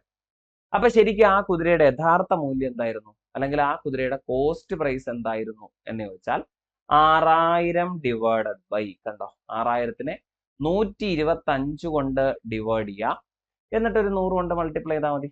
കാരണം ഈ 125% എന്ന് പറയുന്നത് അതിന്റെ സെല്ലിംഗ് പ്രൈസ് ആണ്. എന്നാൽ ഇതിന്റെ കോസ്റ്റ് പ്രൈസ് എന്തായാലും 100% അല്ലേ? നിങ്ങൾ തന്നെ ആലോചിച്ചാൽ മതി. 100 രൂപയ്ക്ക് വാങ്ങിച്ച സാധനം 25% കൂട്ടി വിറ്റാലേ 125 കിട്ടും. അത്രേ ഉള്ളു കാര്യം. അപ്പൊ 6000നെയും 125നെയും കൂടെ കട്ട് ചെയ്യാം. അപ്പൊ 1000ഉം 125ഉം കട്ട് ചെയ്താൽ 8. അപ്പൊ 6 8 48. അപ്പൊ എത്ര കിട്ടി? 48 2 0. അപ്പൊ ശരിക്കും കിട്ടുന്നത് 4800 എന്നാണ്. എന്ന് വെച്ചാൽ ആദ്യത്തെ കുതിരയെ വാങ്ങിയത് 4800-നാണ്. എന്നിട്ടാണ് ഇതിനെ 6000 രൂപയ്ക്ക് വിറ്റത്. അപ്പൊ അതിൽ 25% ലാഭം കിട്ടി. ഇതാണ് കഥ. അപ്പൊ ആദ്യത്തെ കുതിര. എന്നാൽ രണ്ടാമത്തെ കുതിരയിൽ ഇപ്പൊ കിട്ടിയ ലാഭം നഷ്ടപ്പെട്ടു പോയില്ലേ? അല്ലെ? അപ്പൊ രണ്ടാമത്തെ കുതിരയുടെ കച്ചവടത്തിലേക്ക് ചെല്ലുമ്പോ ആദ്യത്തെ കുതിരയിൽ കിട്ടിയ ലാഭം അല്ലെങ്കിൽ പ്രോഫിറ്റ് എത്ര രൂപ എന്നുള്ളത് നമ്മൾ അറിയണം. 6000 രൂപയ്ക്ക് വിൽക്കുന്ന ആ ഒരു കുതിരയ്ക്ക് 4800 ആയിട്ടുണ്ടെങ്കിൽ അവിടുത്തെ പ്രോഫിറ്റ് അല്ലെങ്കിൽ ലാഭം 1200 രൂപയായിരുന്നു.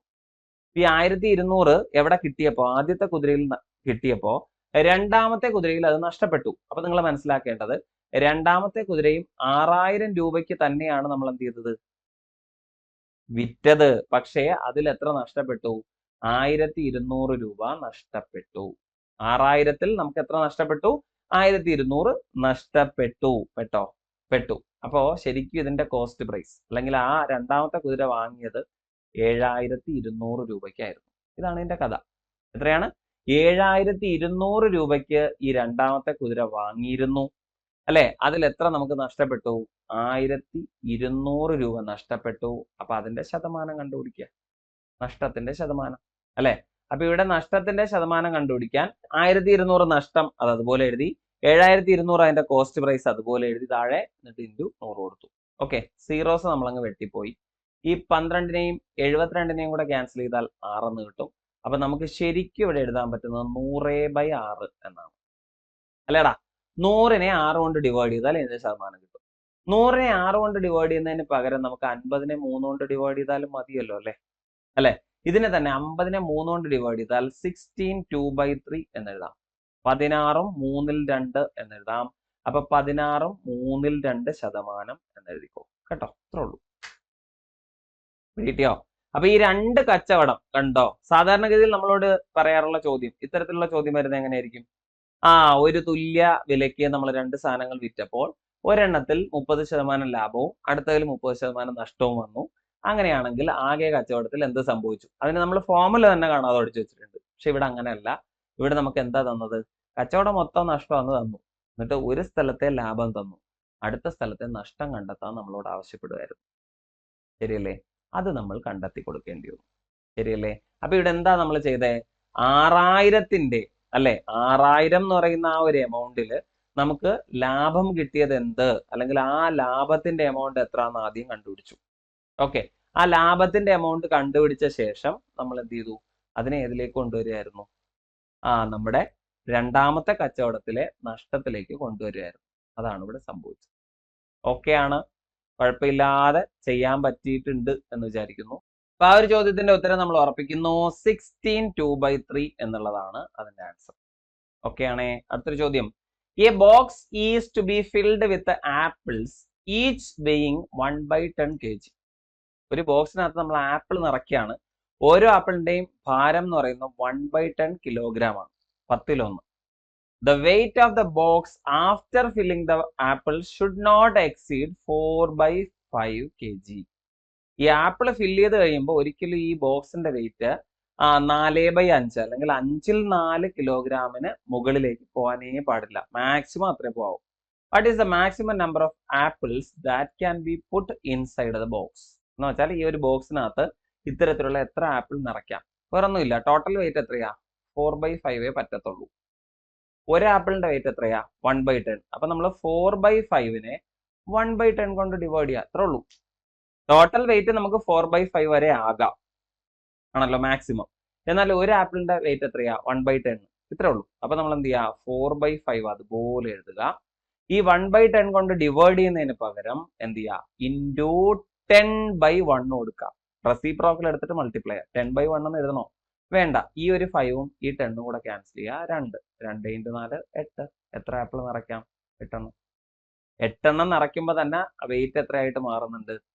4/5 കിലോഗ്രാം ആകുന്നു. ഇതിന് ഒരു കാരണവശാലും ഡെസിമൽ ആക്കി മാറ്റരുത്. സാധാരണ ഈ ഭിന്നസംഖ്യ കാണുമ്പോൾ എന്ത് ചെയ്യും? എല്ലാവരും ഡെസിമൽ ആക്കി മാറ്റിയിട്ട് ഡിവൈഡ് ചെയ്യാൻ നിൽക്കും. ഒരു കാര്യമില്ല. ജസ്റ്റ് ടോട്ടൽ വെയിറ്റ് എടുക്കുക, അതിൽ ഒരു ആപ്പിളിന്റെ വെയിറ്റ് കൊണ്ടുപോവുക, എന്നിട്ട് എന്ത് ചെയ്യുക? ജസ്റ്റ് ഡിവൈഡ് ചെയ്യുക. ഡിവൈഡ് ചെയ്യുന്നതിന് പകരമാണ് നമ്മൾ എന്ത് ചെയ്തത്? രണ്ടാമത്തെ നമ്പർ റെസിപ്രോക്കൽ എടുത്തിട്ട് മൾട്ടിപ്ലൈ ചെയ്തത്. ഓക്കെ അല്ലേ? അപ്പൊ അത് ഉറപ്പിക്കാം. എത്ര ആപ്പിൾസ് വേണം? 8 ആപ്പിൾസ് മാത്രം മതി. Okay. How many terms will have to be added to get a sum of 10877 in the arithmetic series? Arithmetic പ്രോഗ്രഷനുമായിട്ട് ബന്ധപ്പെട്ട ചോദ്യമാണ്. ഈ തന്നിട്ടുള്ള ഒരു പ്രോഗ്രഷൻ 5, 9, 13 ഇങ്ങനെ പോകുന്ന ഒരു പ്രോഗ്രഷനിലെ എത്ര ടേംസ് ആഡ് ചെയ്താൽ നമുക്ക് ഈ പറയുന്ന 10877 കിട്ടും? 10877 കിട്ടാനായിട്ട് നമ്മൾ ഈ ഒരു പ്രോഗ്രഷനിൽ എത്ര ടേംസ് ആഡ് ചെയ്യണം? നമുക്കറിയാം അരിത്തമെറ്റിക് പ്രോഗ്രഷന്റെ ഫസ്റ്റ് ടേമും ലാസ്റ്റ് ടേമും അറിയാമെങ്കിൽ നമുക്ക് സം കാണാൻ ഒരു ഇക്വേഷൻ അറിയാം. ഫസ്റ്റ് ടേമും കോമൺ ഡിഫറൻസും മാത്രം അറിയാമെങ്കിൽ വേറെ ഇക്വേഷൻ അറിയാം അല്ലെ? അപ്പൊ അതിലുള്ള equation sum of n terms കണ്ടുപിടിക്കാൻ n/2 ഇൻറ്റു 2a അല്ലെങ്കിൽ 2f അല്ലെ? 2a plus n-1 into d എന്ന് പറഞ്ഞിട്ട് ഒരു ഇക്വേഷൻ നമ്മൾ പഠിച്ചു നോക്കാറുണ്ട് അല്ലെ? ഇതിനകത്ത് എന്തൊക്കെയാണ്? നമുക്ക് n ആണ് കണ്ടുപിടിക്കേണ്ടത്, എത്ര പദങ്ങൾ എന്നുള്ളതാണ് കണ്ടെത്തേണ്ടത്. അപ്പൊ നിങ്ങൾക്ക് എന്തൊക്കെ അറിയണം? ആദ്യ പദം വേണം. ആദ്യ പദം ആരാ? 5. ഇവിടുത്തെ കോമൺ ഡിഫറൻസ് അല്ലെങ്കിൽ പൊതുവ്യത്യാസം വേണം. അതെന്ത് ചെയ്താൽ മതി? 9 നിന്ന് 5 കുറയ്ക്കുക, അല്ലെങ്കിൽ 13 നിന്ന് 9 കുറയ്ക്കുക. ഏത് കുറച്ചാലും 4 കിട്ടും. ഈ കിട്ടുന്ന ഈ രണ്ട് വാല്യൂസ് ജസ്റ്റ് ആ ഇക്വേഷനകത്തേക്ക് കൊടുക്കുക. ഇതിന്റെ റിസൾട്ട് എത്രയെന്ന് തന്നിട്ടുണ്ട്? 10877 തന്നിട്ടുണ്ട്. ഇത് അവസാനം ഉപയോഗിച്ചാൽ മതി കേട്ടോ. അപ്പൊ തൽക്കാലം നമുക്ക് ഇക്വേഷൻ ഒന്ന് ഫില്ല് ചെയ്യാം. എങ്ങനെയാന്ന് വെച്ചാൽ n/2 ഇൻറ്റു 2a. 2a എന്ന് വെച്ചാൽ 2 ഇൻറ്റു 5 എത്ര കിട്ടും? 10 പ്ലസ് n-1. n-1 കൊടുക്കുക. പൊതുവ്യത്യാസം എത്രയാ? 4. ഇത്രയും കൊടുക്കാമല്ലോ? കൊടുക്കാം. ഓക്കെ. ഇനി നമുക്ക് അതിനകത്തേക്ക് എന്ത് കൊടുക്കാം? 4നെ വേണമെങ്കിൽ മൾട്ടിപ്ലൈ ചെയ്ത് ചേർക്കാം അല്ലെ? 4നെ ഉള്ളിലുള്ള 4നെ കൊടുക്കാം. എങ്ങനെയാ? n/2. ഓക്കെ.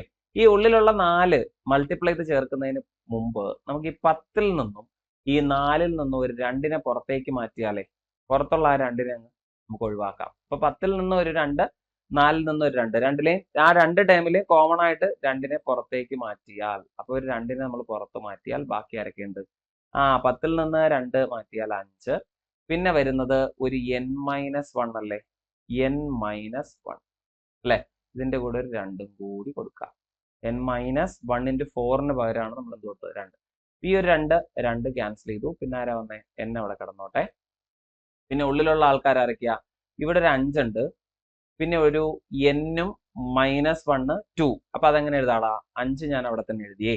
പിന്നെ n കൊണ്ട് മൾട്ടിപ്ലൈ ചെയ്യുമ്പോൾ n-ഉം 2n-ഉം n-ഉം 2n-ഉം. അപ്പൊ എങ്ങനെ എഴുതാം? പിടിയോ? ഈ n എന്ന് പറയുന്നത് 2n-ലേക്ക് എങ്ങനെ പോയി എന്ന് ആലോചിക്കുക അല്ലെ? ഉള്ളിലുള്ളത് n, പുറത്തുള്ളത് 2. ഇത് മൾട്ടിപ്ലൈ ചെയ്യുമ്പോൾ 2n. ഇതാണ് 2n. ഓക്കെ. ഇനി എന്ത് ചെയ്യുക? ഈ 1-ഉം 2-ഉം കൂടെ ഗുണിക്കുക. എത്ര കിട്ടി? മനസ്സിലായോ? ഇവിടുത്തെ ഈ 5ൽ നിന്ന് ഈ 2നെ കുറയ്ക്കാമല്ലോ? സംഖ്യയാണല്ലോ. അപ്പൊ നമുക്ക് എന്ത് എഴുതാം? n ഇൻറ്റു 5ൽ നിന്ന് 2 പോയാൽ എന്ത് കിട്ടും? 5ൽ നിന്ന് 2 പോയാൽ എത്ര കിട്ടുക? 3. അപ്പൊ അതുകൊണ്ട് തന്നെ ഉള്ളിലുള്ളത് 2n പ്ലസ് 3 എന്നുള്ള രീതിയിൽ എഴുതാം. അവിടെ ഇനി പലരും ചെയ്യുന്ന എന്താന്ന് വെച്ചാൽ എന്നെയും കൂടെ എൻ്റെ ഉള്ളിലേക്ക് കൊണ്ടുവന്നിട്ട് ഗുണിക്കുന്നു. എന്നിട്ട് എന്ത് ചെയ്യുന്നു? അതിനെ സെക്കൻഡ് ഡിഗ്രി ഇക്വേഷൻ ആക്കുന്നു. അതിന്റെ ഒന്നും ആവശ്യമില്ല. ഇവിടെ അത് നിർത്തുക കേട്ടോ. അപ്പൊ ഇത്രയും നമ്മൾ ചെയ്തു. എത്ര കിട്ടി? 10877 ആണ് ഇതിന്റെ റിസൾട്ട് എന്ന് നമുക്കറിയാം. അപ്പൊ നിങ്ങൾ ആലോചിക്കുക, ഓപ്ഷനിലുള്ള ഏത് നമ്പർ ഈ n-ന് പകരം ഇട്ടാൽ നമുക്ക് ഈ 10877ലേക്ക് പോവാം. അത് മാത്രം ആലോചിച്ചാൽ മതി. ഓപ്ഷനിലുള്ള ഏത് നമ്പർ എടുത്താൽ അല്ലെ? ഇപ്പൊ ഓപ്ഷനിലുള്ള 71 ആണ് നമ്മൾ എടുക്കുന്നതെന്ന് വിചാരിക്കും. പുറത്ത് ആരെ കൊടുക്കാം? n-ന് പകരം 71 കൊടുക്കാം. അവിടെ കിടക്കട്ടെ. ഉള്ളിൽ വരുമ്പോ 71 കൊടുക്കുമ്പോ 2 ഇൻറ്റു 71 എത്രയായി? 142. അതിന്റെ കൂടെ എന്ത് ചെയ്യും? 3 കൂട്ടുന്നു. അപ്പൊ 145. അപ്പൊ പുറത്തുള്ള 71-ഉം അല്ലെ ഉള്ളിലുള്ള 145 145 ഇവരെ തമ്മിൽ ഗുണിച്ചാൽ എന്തായാലും 10877 കിട്ടോ? ഇല്ല. അതെന്തായാലും അവസാനം 5-ലേ അവസാനിക്കത്തുള്ളൂ. അല്ലെങ്കിൽ 5 മാത്രമേ അവന്റെ എൻഡിലായിട്ട് വരുള്ളൂ. അപ്പൊ അതുകൊണ്ട് അതല്ല. അപ്പൊ ആദ്യത്തെ ഓപ്ഷൻ അല്ല. ഓക്കെ. അടുത്ത ഓപ്ഷൻ 63 എടുക്കുകയാണ്. അപ്പൊ പുറത്ത് വരുന്ന ആരാ? 63 തന്നെയാണ്. ഉള്ളിൽ ആരാ വരിക? 63ന്റെ ഇരട്ടി എടുക്കുക. 63ന്റെ ഇരട്ടി എത്രയാ? 63ന്റെ ഇരട്ടി 126. അതിനോട് 3 കൂട്ടിയാൽ എത്ര കിട്ടും? 129 കിട്ടും അല്ലെ? 129. ഓക്കെ. അപ്പൊ നമുക്ക് എന്ത് ചെയ്യാം? ഈ 3-ഉം 9-ഉം കൂടെ ഗുണിച്ചു നോക്കാം. യൂണിറ്റ് ഡിജിറ്റ് മാത്രം. 9 3-ഉം കൂടെ ഗുണിച്ചാൽ എന്ത് കിട്ടും? 7 വരുന്നുണ്ട്. കറക്റ്റ് അല്ലേ? 7 വരുന്നുണ്ട്. അങ്ങനെയാണെങ്കിൽ ഇത് വേണമെങ്കിൽ എടുക്കാവുന്ന ഒരു ഓപ്ഷനാണ്. അപ്പൊ വേണമെങ്കിൽ എന്ത് ചെയ്യാം, ഈ രണ്ട് സംഖ്യകളെ ഗുണിച്ചു നോക്കുക. 63 129 ഗുണിക്കുമ്പോൾ എന്ത് കിട്ടുന്നില്ല, ഈ പറയുന്ന 10877 എന്തായാലും കിട്ടാൻ പോകുന്നില്ല. വലിയ നമ്പർ ആയതുകൊണ്ട് ഗുണിക്കുന്നില്ല എന്നേ ഉള്ളൂ. ഓക്കെ, അപ്പൊ അടുത്ത ഓപ്ഷൻ എടുക്കാം. ആരാ? 73. 73 എടുക്കുകയാണെങ്കിൽ പുറത്ത് നമ്മൾ ആരെ എഴുതും? 73 എഴുതും. ഇനി ഉള്ളിൽ ആരാ? 2n എന്ന് വെച്ചാൽ 73ന്റെ ഇരട്ടി എത്രയാ? 146. അതിന്റെ കൂടെ ഒരു 3 കൂടെ ഗുണിച്ചാൽ എത്ര കിട്ടും? 149 അല്ലെ? അപ്പൊ 73 ഇൻറ്റു 149. ഓക്കെ, വേണമെങ്കിൽ 73നെ 150 കൊണ്ട് ഗുണിച്ചിട്ട് എന്ത് ചെയ്താലും മതി, ഒന്ന് കുറച്ചാലും മതി, എന്ന ആവശ്യമില്ല, ഡയറക്റ്റ് ഗുണിച്ചാലും മതി. ഇത് ഗുണിക്കുമ്പോൾ എന്ത് കിട്ടുന്നുണ്ട്? കറക്റ്റ് ആയിട്ട് 10877 കേട്ടോ. ഇവിടെ ഞാൻ ഈ ഒരു സ്പേസ് ഇല്ലാത്തത് കാരണം ഗുണിക്കുന്നില്ല എന്നുള്ളൂ. ഈ കൂട്ടത്തിൽ നിങ്ങൾ തന്നെ ഓപ്ഷൻ എടുത്ത് ഗുണിച്ചോളൂ കേട്ടോ. ഇവിടെ എന്തായാലും സെക്കൻഡ് ഡിഗ്രി ഇക്വേഷൻ ആക്കി അത്രയും റിസ്ക് എടുക്കാൻ വേണ്ടിയിട്ട് പോകണ്ട. ഈ രീതിയിൽ ദാ ഇവിടെ കൊണ്ടുവന്നതിനെ അങ്ങ് നിർത്തുക, എന്നിട്ട് എന്ത് ചെയ്യുക, അതിലേക്ക് ഓപ്ഷൻ ഇട്ട് നോക്കുക. അല്ലാതെ നമുക്ക് ആദ്യം മുതലേ ഓപ്ഷൻ ഇട്ട് ഇവിടെ ചെയ്യാൻ പറ്റില്ല. അങ്ങനെ എന്തായാലും ഇവിടെ നടക്കാത്തത് കൊണ്ടാണ് നമ്മൾ ചെയ്യാത്തത്. ഇവിടെ ഓക്കെയാണ്. സി എന്ന ഓപ്ഷനിൽ എന്ത് കിട്ടിയിട്ടുണ്ട്? 10877 കിട്ടിയിട്ടുണ്ട്. അപ്പൊ അതുകൊണ്ട് നമ്മൾ എന്ത് ചെയ്തു? ഇതിന്റെ ആൻസർ ഉറപ്പിച്ചു. 73 ടേംസ് എടുത്തിട്ട് കൂട്ടിയാൽ ഈ പറയുന്ന 10877 കിട്ടും. ഓക്കെ അല്ലേ? യെസ്. ഈ ഒരു ചോദ്യം കുറച്ച് സമയം എടുക്കുന്ന ചോദ്യം തന്നെയായിരുന്നു. അരിത്തമെറ്റിക് പ്രോഗ്രഷൻ ശ്രദ്ധിച്ചാൽ കിട്ടും കേട്ടോ, ശ്രദ്ധിക്കുക. ഇനി നമുക്ക് പറയാനുള്ളത്, a cylindrical bucket of diameter 42 centimeter and height 10 centimeter was full of sand. ഒരു സിലിണ്ടർ ഷേപ്പിലുള്ള ബക്കറ്റിനുള്ളിൽ നമ്മൾ എന്ത് ചെയ്തിരിക്കുകയാണ്? സാൻഡ് നിറച്ചിരിക്കുകയാണ്, മണ്ണ് നിറച്ചിരിക്കുകയാണ്. എന്നിട്ട് എന്ത് ചെയ്തു? when the sand in the bucket was poured on the ground, ഒരു ഗ്രൗണ്ടിലേക്ക് ഇതിനെ നമ്മൾ എന്ത് ചെയ്തു? തിരിച്ച് തട്ടി. Okay, the sand got converted into a shape of cone. ഈ സാൻഡ് എന്ത് ചെയ്തു? ഒരു കോണിന്റെ ഷേപ്പിൽ രൂപപ്പെടുന്നത് നമ്മൾ കണ്ടു. ഇതിനുള്ളിലുള്ള അതേ സെയിം അളവിലുള്ള സാൻഡ് ഗ്രൗണ്ടിലേക്ക് തട്ടിയപ്പോൾ കോണായിട്ട് മാറി. എന്ന് വെച്ചാൽ നിങ്ങൾ മനസ്സിലാക്കുക, നമ്മളിപ്പോ സിലിണ്ടർ എന്ന് പറയുമ്പോൾ ഏത് ഷേപ്പിലാണ് ഉള്ളത്? ഒരു പുട്ടിന്റെ ഷേപ്പ് അല്ലെ? ആ രീതിയിലുള്ള സാധനത്തിനെ, ആ ഒരു പാത്രത്തിൽ ഇരുന്ന സാധനത്തിനെ നമ്മൾ തറയിലേക്ക് തട്ടിയപ്പോൾ ഇത് എന്തായിട്ട് മാറിയെന്നാ പറഞ്ഞേ? ഒരു കോണായിട്ട് മാറിയെന്ന. കോൺ കണ്ടോ? അതായത് വൃത്തസ്തൂപികയായി മാറിയെന്നാ പറഞ്ഞേ. അപ്പൊ ഇതിനെ തിരിച്ച് തട്ടിയപ്പോൾ ഈ ഒരു രണ്ടാമത്തെ ഷേപ്പിലേക്ക് മാറിയിട്ടുണ്ട്. ഓക്കെ, ആ ഒരു ഷേപ്പിന്റെ ഹൈറ്റ്, കോണിന്റെ ഹൈറ്റ് എന്ന് പറയുന്നത് 21 സെന്റിമീറ്റർ ആണ്. What was the base area of the cone? അങ്ങനെയാണെങ്കിൽ ഈ കോണിന്റെ ബേസ് ഏരിയ എന്തെന്ന് ചോദിക്കുക. ഓക്കെ, അപ്പൊ നമുക്ക് ഈ കോണിന്റെ ബേസ് ഏരിയ വേണം കണ്ടെത്താൻ. അപ്പൊ നിങ്ങൾ ആദ്യം ആലോചിക്കേണ്ടത്, ഈ രണ്ട് പാത്രത്തിൽ, ആദ്യത്തെ പാത്രത്തിലുള്ളത് അടുത്ത ഷേപ്പിലേക്ക് മാറി അല്ലേ? അപ്പൊ ആ രണ്ട് ഷേപ്പിൽ ഉണ്ടായിരുന്ന സാധനം എന്ത് തന്നെയാണ്? സെയിം ആയിരുന്നു. അപ്പൊ അതുകൊണ്ട് തന്നെ വോളിയം ഈക്വൽ എന്ന് പറയാം. സിലിണ്ടറിന്റെയും കോണിന്റെയും ഇവിടുത്തെ വോളിയം ഈക്വലാണ്. അപ്പൊ നിങ്ങൾ ആദ്യം മനസ്സിലാക്കേണ്ടത് സിലിണ്ടറിന്റെ വോളിയം എന്താണ്? സിലിണ്ടറിന്റെ വോളിയം എന്ന് പറയുന്നത് πr² h ആണ്. സിലിണ്ടറിന്റെ വോളിയത്തെ πr² h നമ്മൾ എടുക്കും അല്ല. അതുപോലെ തന്നെ കോണിന്റെ വോളിയത്തെ നമ്മൾ 1/3 πr² h എന്നും എടുക്കും. ഇത് രണ്ടും രണ്ട് അളവാണ് എന്നുള്ള കാര്യം മാത്രമേ ഉള്ളൂ. 1/3 πr² h. ഇത് രണ്ടും ഇവിടെ തുല്യമാണ് എന്ന് നമുക്ക് തന്നിട്ടുണ്ട്. ഓക്കെ, ഇനി നമുക്ക് കണ്ടെത്തേണ്ടത് കോണിന്റെ എന്താണ്? ബേസ് ഏരിയ ആണ്, പാദപരപ്പളവ് അല്ലെ? അതിന്റെ ഏരിയ അല്ലെങ്കിൽ സിലിണ്ടറിന്റെ ഏരിയ പോലെ തന്നെയാണ്. സിലിണ്ടറിന്റെ ബേസ് എന്താണ്? സർക്കിൾ ആണ്. അതുപോലെ തന്നെ കോണിന്റെ ബേസും സർക്കിൾ ആണ്. അതുകൊണ്ട് തന്നെ പാദപരപ്പളവ് πr² മാത്രം മതി. ആരുടെ? കോണിന്റെ. ബാക്കി നമുക്ക് അറിയുന്ന കാര്യങ്ങളെല്ലാം അതിലേക്ക് അങ്ങ് ഫില്ല് ചെയ്ത് കൊടുക്കൂ. ബാക്കി നമുക്ക് എന്തൊക്കെ അറിയാം? ഇവിടെ പൈ എന്ന് പറയുന്ന വാല്യൂ അവിടെ തന്നെ കിടക്കട്ടെ, പിന്നീട് നമുക്ക് ഉപയോഗിക്കാം. ഓക്കെ, അത് കഴിഞ്ഞിട്ട് റേഡിയസ്. ആദ്യത്തെ ഈ ആർ എന്ന് പറയുന്ന ആരുടെയാ? ബക്കറ്റിന്റെയാണ്, സിലിണ്ടറിന്റെ ആണ്. സിലിണ്ടറിന്റെ ഡയമീറ്റർ 42 ആണ്. അങ്ങനെയാണെങ്കിൽ ഇവിടുത്തെ റേഡിയസ് 21 അല്ലേ? അപ്പൊ നമ്മൾ എന്ത് ചെയ്യുക? 21ന്റെ സ്ക്വയർ, അതായത് 21 × 21 എന്ന് എടുക്കാം. പിന്നെ അതിന്റെ ഹൈറ്റ് എത്ര എന്ന് പറഞ്ഞിട്ടുണ്ട്? 10 സെന്റിമീറ്റർ. അപ്പൊ അതും അതുപോലെ എഴുതുക. ഇവിടെ തന്നിരിക്കുന്ന ആദ്യം നമ്മൾ എഴുതിയ എന്തായിരുന്നു? സിലിണ്ടറിന്റെ വോളിയാണ് πr² h. π × 21 × 21 × ഹൈറ്റ് എത്രയാ? 10. ഇനി അടുത്ത് നമ്മൾ കോണിലേക്ക് പോവാണ്. കോണിന്റെ അളവ് നമുക്ക് എന്തൊക്കെ അറിയാം? ഉയരം മാത്രമേ അറിയൂ. അപ്പൊ 1/3 നമ്മൾ അവിടെ എഴുതി, പൈയും നമ്മൾ അവിടെ എഴുതി, r² നമ്മൾ അവിടെ എഴുതി. ഇതിന്റെ ഉയരം എത്ര എന്ന് തന്നിട്ടുണ്ട്? 21 തന്നിട്ടുണ്ട്. അപ്പൊ 21 നമ്മൾ ഇവിടെ എഴുതി. ഇത്ര എഴുതാൻ പറ്റുമല്ലോ, എന്റെ കൂടെ തന്നെ എഴുതി വരിക കേട്ടോ. ഇത് ഇത്രേ ഉള്ളൂ. ഇതിങ്ങനെ ഡയറക്റ്റ് ആയിട്ട് നമുക്ക് സിമ്പിൾ ആയിട്ട് ചെയ്തെടുക്കാം. ഓക്കെ, ഇതിൽ നമുക്ക് ഈ കോണിന്റെ സൈഡിലുള്ള പൈ ആർ സ്ക്വയർ കണ്ടെത്താനാണല്ലോ. കോണിന്റെ പൈ ആർ സ്ക്വയർ കണ്ടെത്താൻ പോവാ നമ്മൾ, ബേസ് ഏരിയ. അപ്പൊ പൈ ആർ സ്ക്വയർ മാത്രം അവിടെ ഇട്ടിട്ട് ബാക്കി എല്ലാം അപ്പുറത്തേക്ക് കൊണ്ടുപോവാ അല്ലെ. അപ്പൊ ഇവിടുത്തെ പൈ ആർ സ്ക്വയർ, കോണിന്റെ സൈഡിലെ പൈ ആർ സ്ക്വയർ മാത്രം ഇവിടെ കിടക്കട്ടെ. ബാക്കിയുള്ളവരെയൊക്കെ അപ്പുറത്ത് കൊണ്ടുപോകുമ്പോൾ എന്തൊക്കെ കിട്ടും? ഇവിടെ വരുന്നത് പൈ ഇൻറ്റു 21 ഇൻറ്റു 21 ഇൻറ്റു 10 എന്ന് കിട്ടുമല്ലോ, കിട്ടും. ഇനി അപ്പുറത്ത് ആരാ ഉണ്ടായിരുന്നത്? ഇവിടെ ഒരു 21 മൾട്ടിപ്ലൈ ചെയ്തിരിക്കുകയായിരുന്നു. അത് അപ്പുറത്തേക്ക് കൊണ്ടുപോകുമ്പോൾ 21 ഡിവൈഡ് ചെയ്യാം. ഇവിടെ ഒരു 1/3 അല്ലെങ്കിൽ 3 ഡിവൈഡ് ചെയ്തിരിക്കുകയായിരുന്നു. അപ്പുറത്തേക്ക് കൊണ്ടുപോകുമ്പോൾ എന്ത് ചെയ്യുക? 3 മൾട്ടിപ്ലൈ ചെയ്യാം. ഓക്കെ, ഈ 21നെയും ഈ 21നെയും നമുക്ക് ക്യാൻസൽ ചെയ്ത് കളയാം. ഇവിടെ പൈ ആർ സ്ക്വയർ കണ്ടുപിടിക്കുമ്പോൾ പൈ അതുപോലെ തന്നെ ഇട്ടേക്കണോ? വേണ്ട. ഓപ്ഷനിൽ ഒരു സ്ഥലത്തും പൈ കാണാനില്ല, അതുകൊണ്ട് അത് വേണ്ട. ഓക്കെ, പൈയുടെ മൂല്യം കൊടുക്കാം. പൈയുടെ മൂല്യം എത്രയാ? 22/7 എന്ന് കൊടുത്തു. പൈയുടെ മൂല്യം 22/7. ബാക്കി വരുന്ന ആരൊക്കെയാ? 21 എന്തായാലും അവിടെ ഉണ്ട്, പിന്നെ ഒരു 10 ഉണ്ട്, പിന്നെ അതിന്റെ കൂടെ തന്നെ ഒരു 3 എക്സ്ട്രാ വരുന്നുണ്ട്. അപ്പൊ ഈ കാണുന്ന 7ഉം ഈ കാണുന്ന 21 കൂടെ ക്യാൻസൽ ചെയ്തപ്പോൾ ബാക്കി നമുക്ക് എത്ര കിട്ടി? 3. അതങ്ങ് പോയി. ഓക്കെ ആണേ? റെഡി ആണേ? ഇനി എന്താ? പിന്നെ ഈ 3ഉം ഈ കാണുന്ന 3ഉം കൂടെ ഗുണിച്ചു. 3 3 9. 9നോട് 10 ഗുണിച്ചപ്പോ 90. 90ഉം 22ഉം തമ്മിൽ ഗുണിക്കുക അല്ലെ. 90ഉം 22ഉം തമ്മിൽ ഗുണിക്കുക. അപ്പൊ 22നെ 9 കൊണ്ട് ഗുണിച്ചാൽ തന്നെ എത്ര കിട്ടും?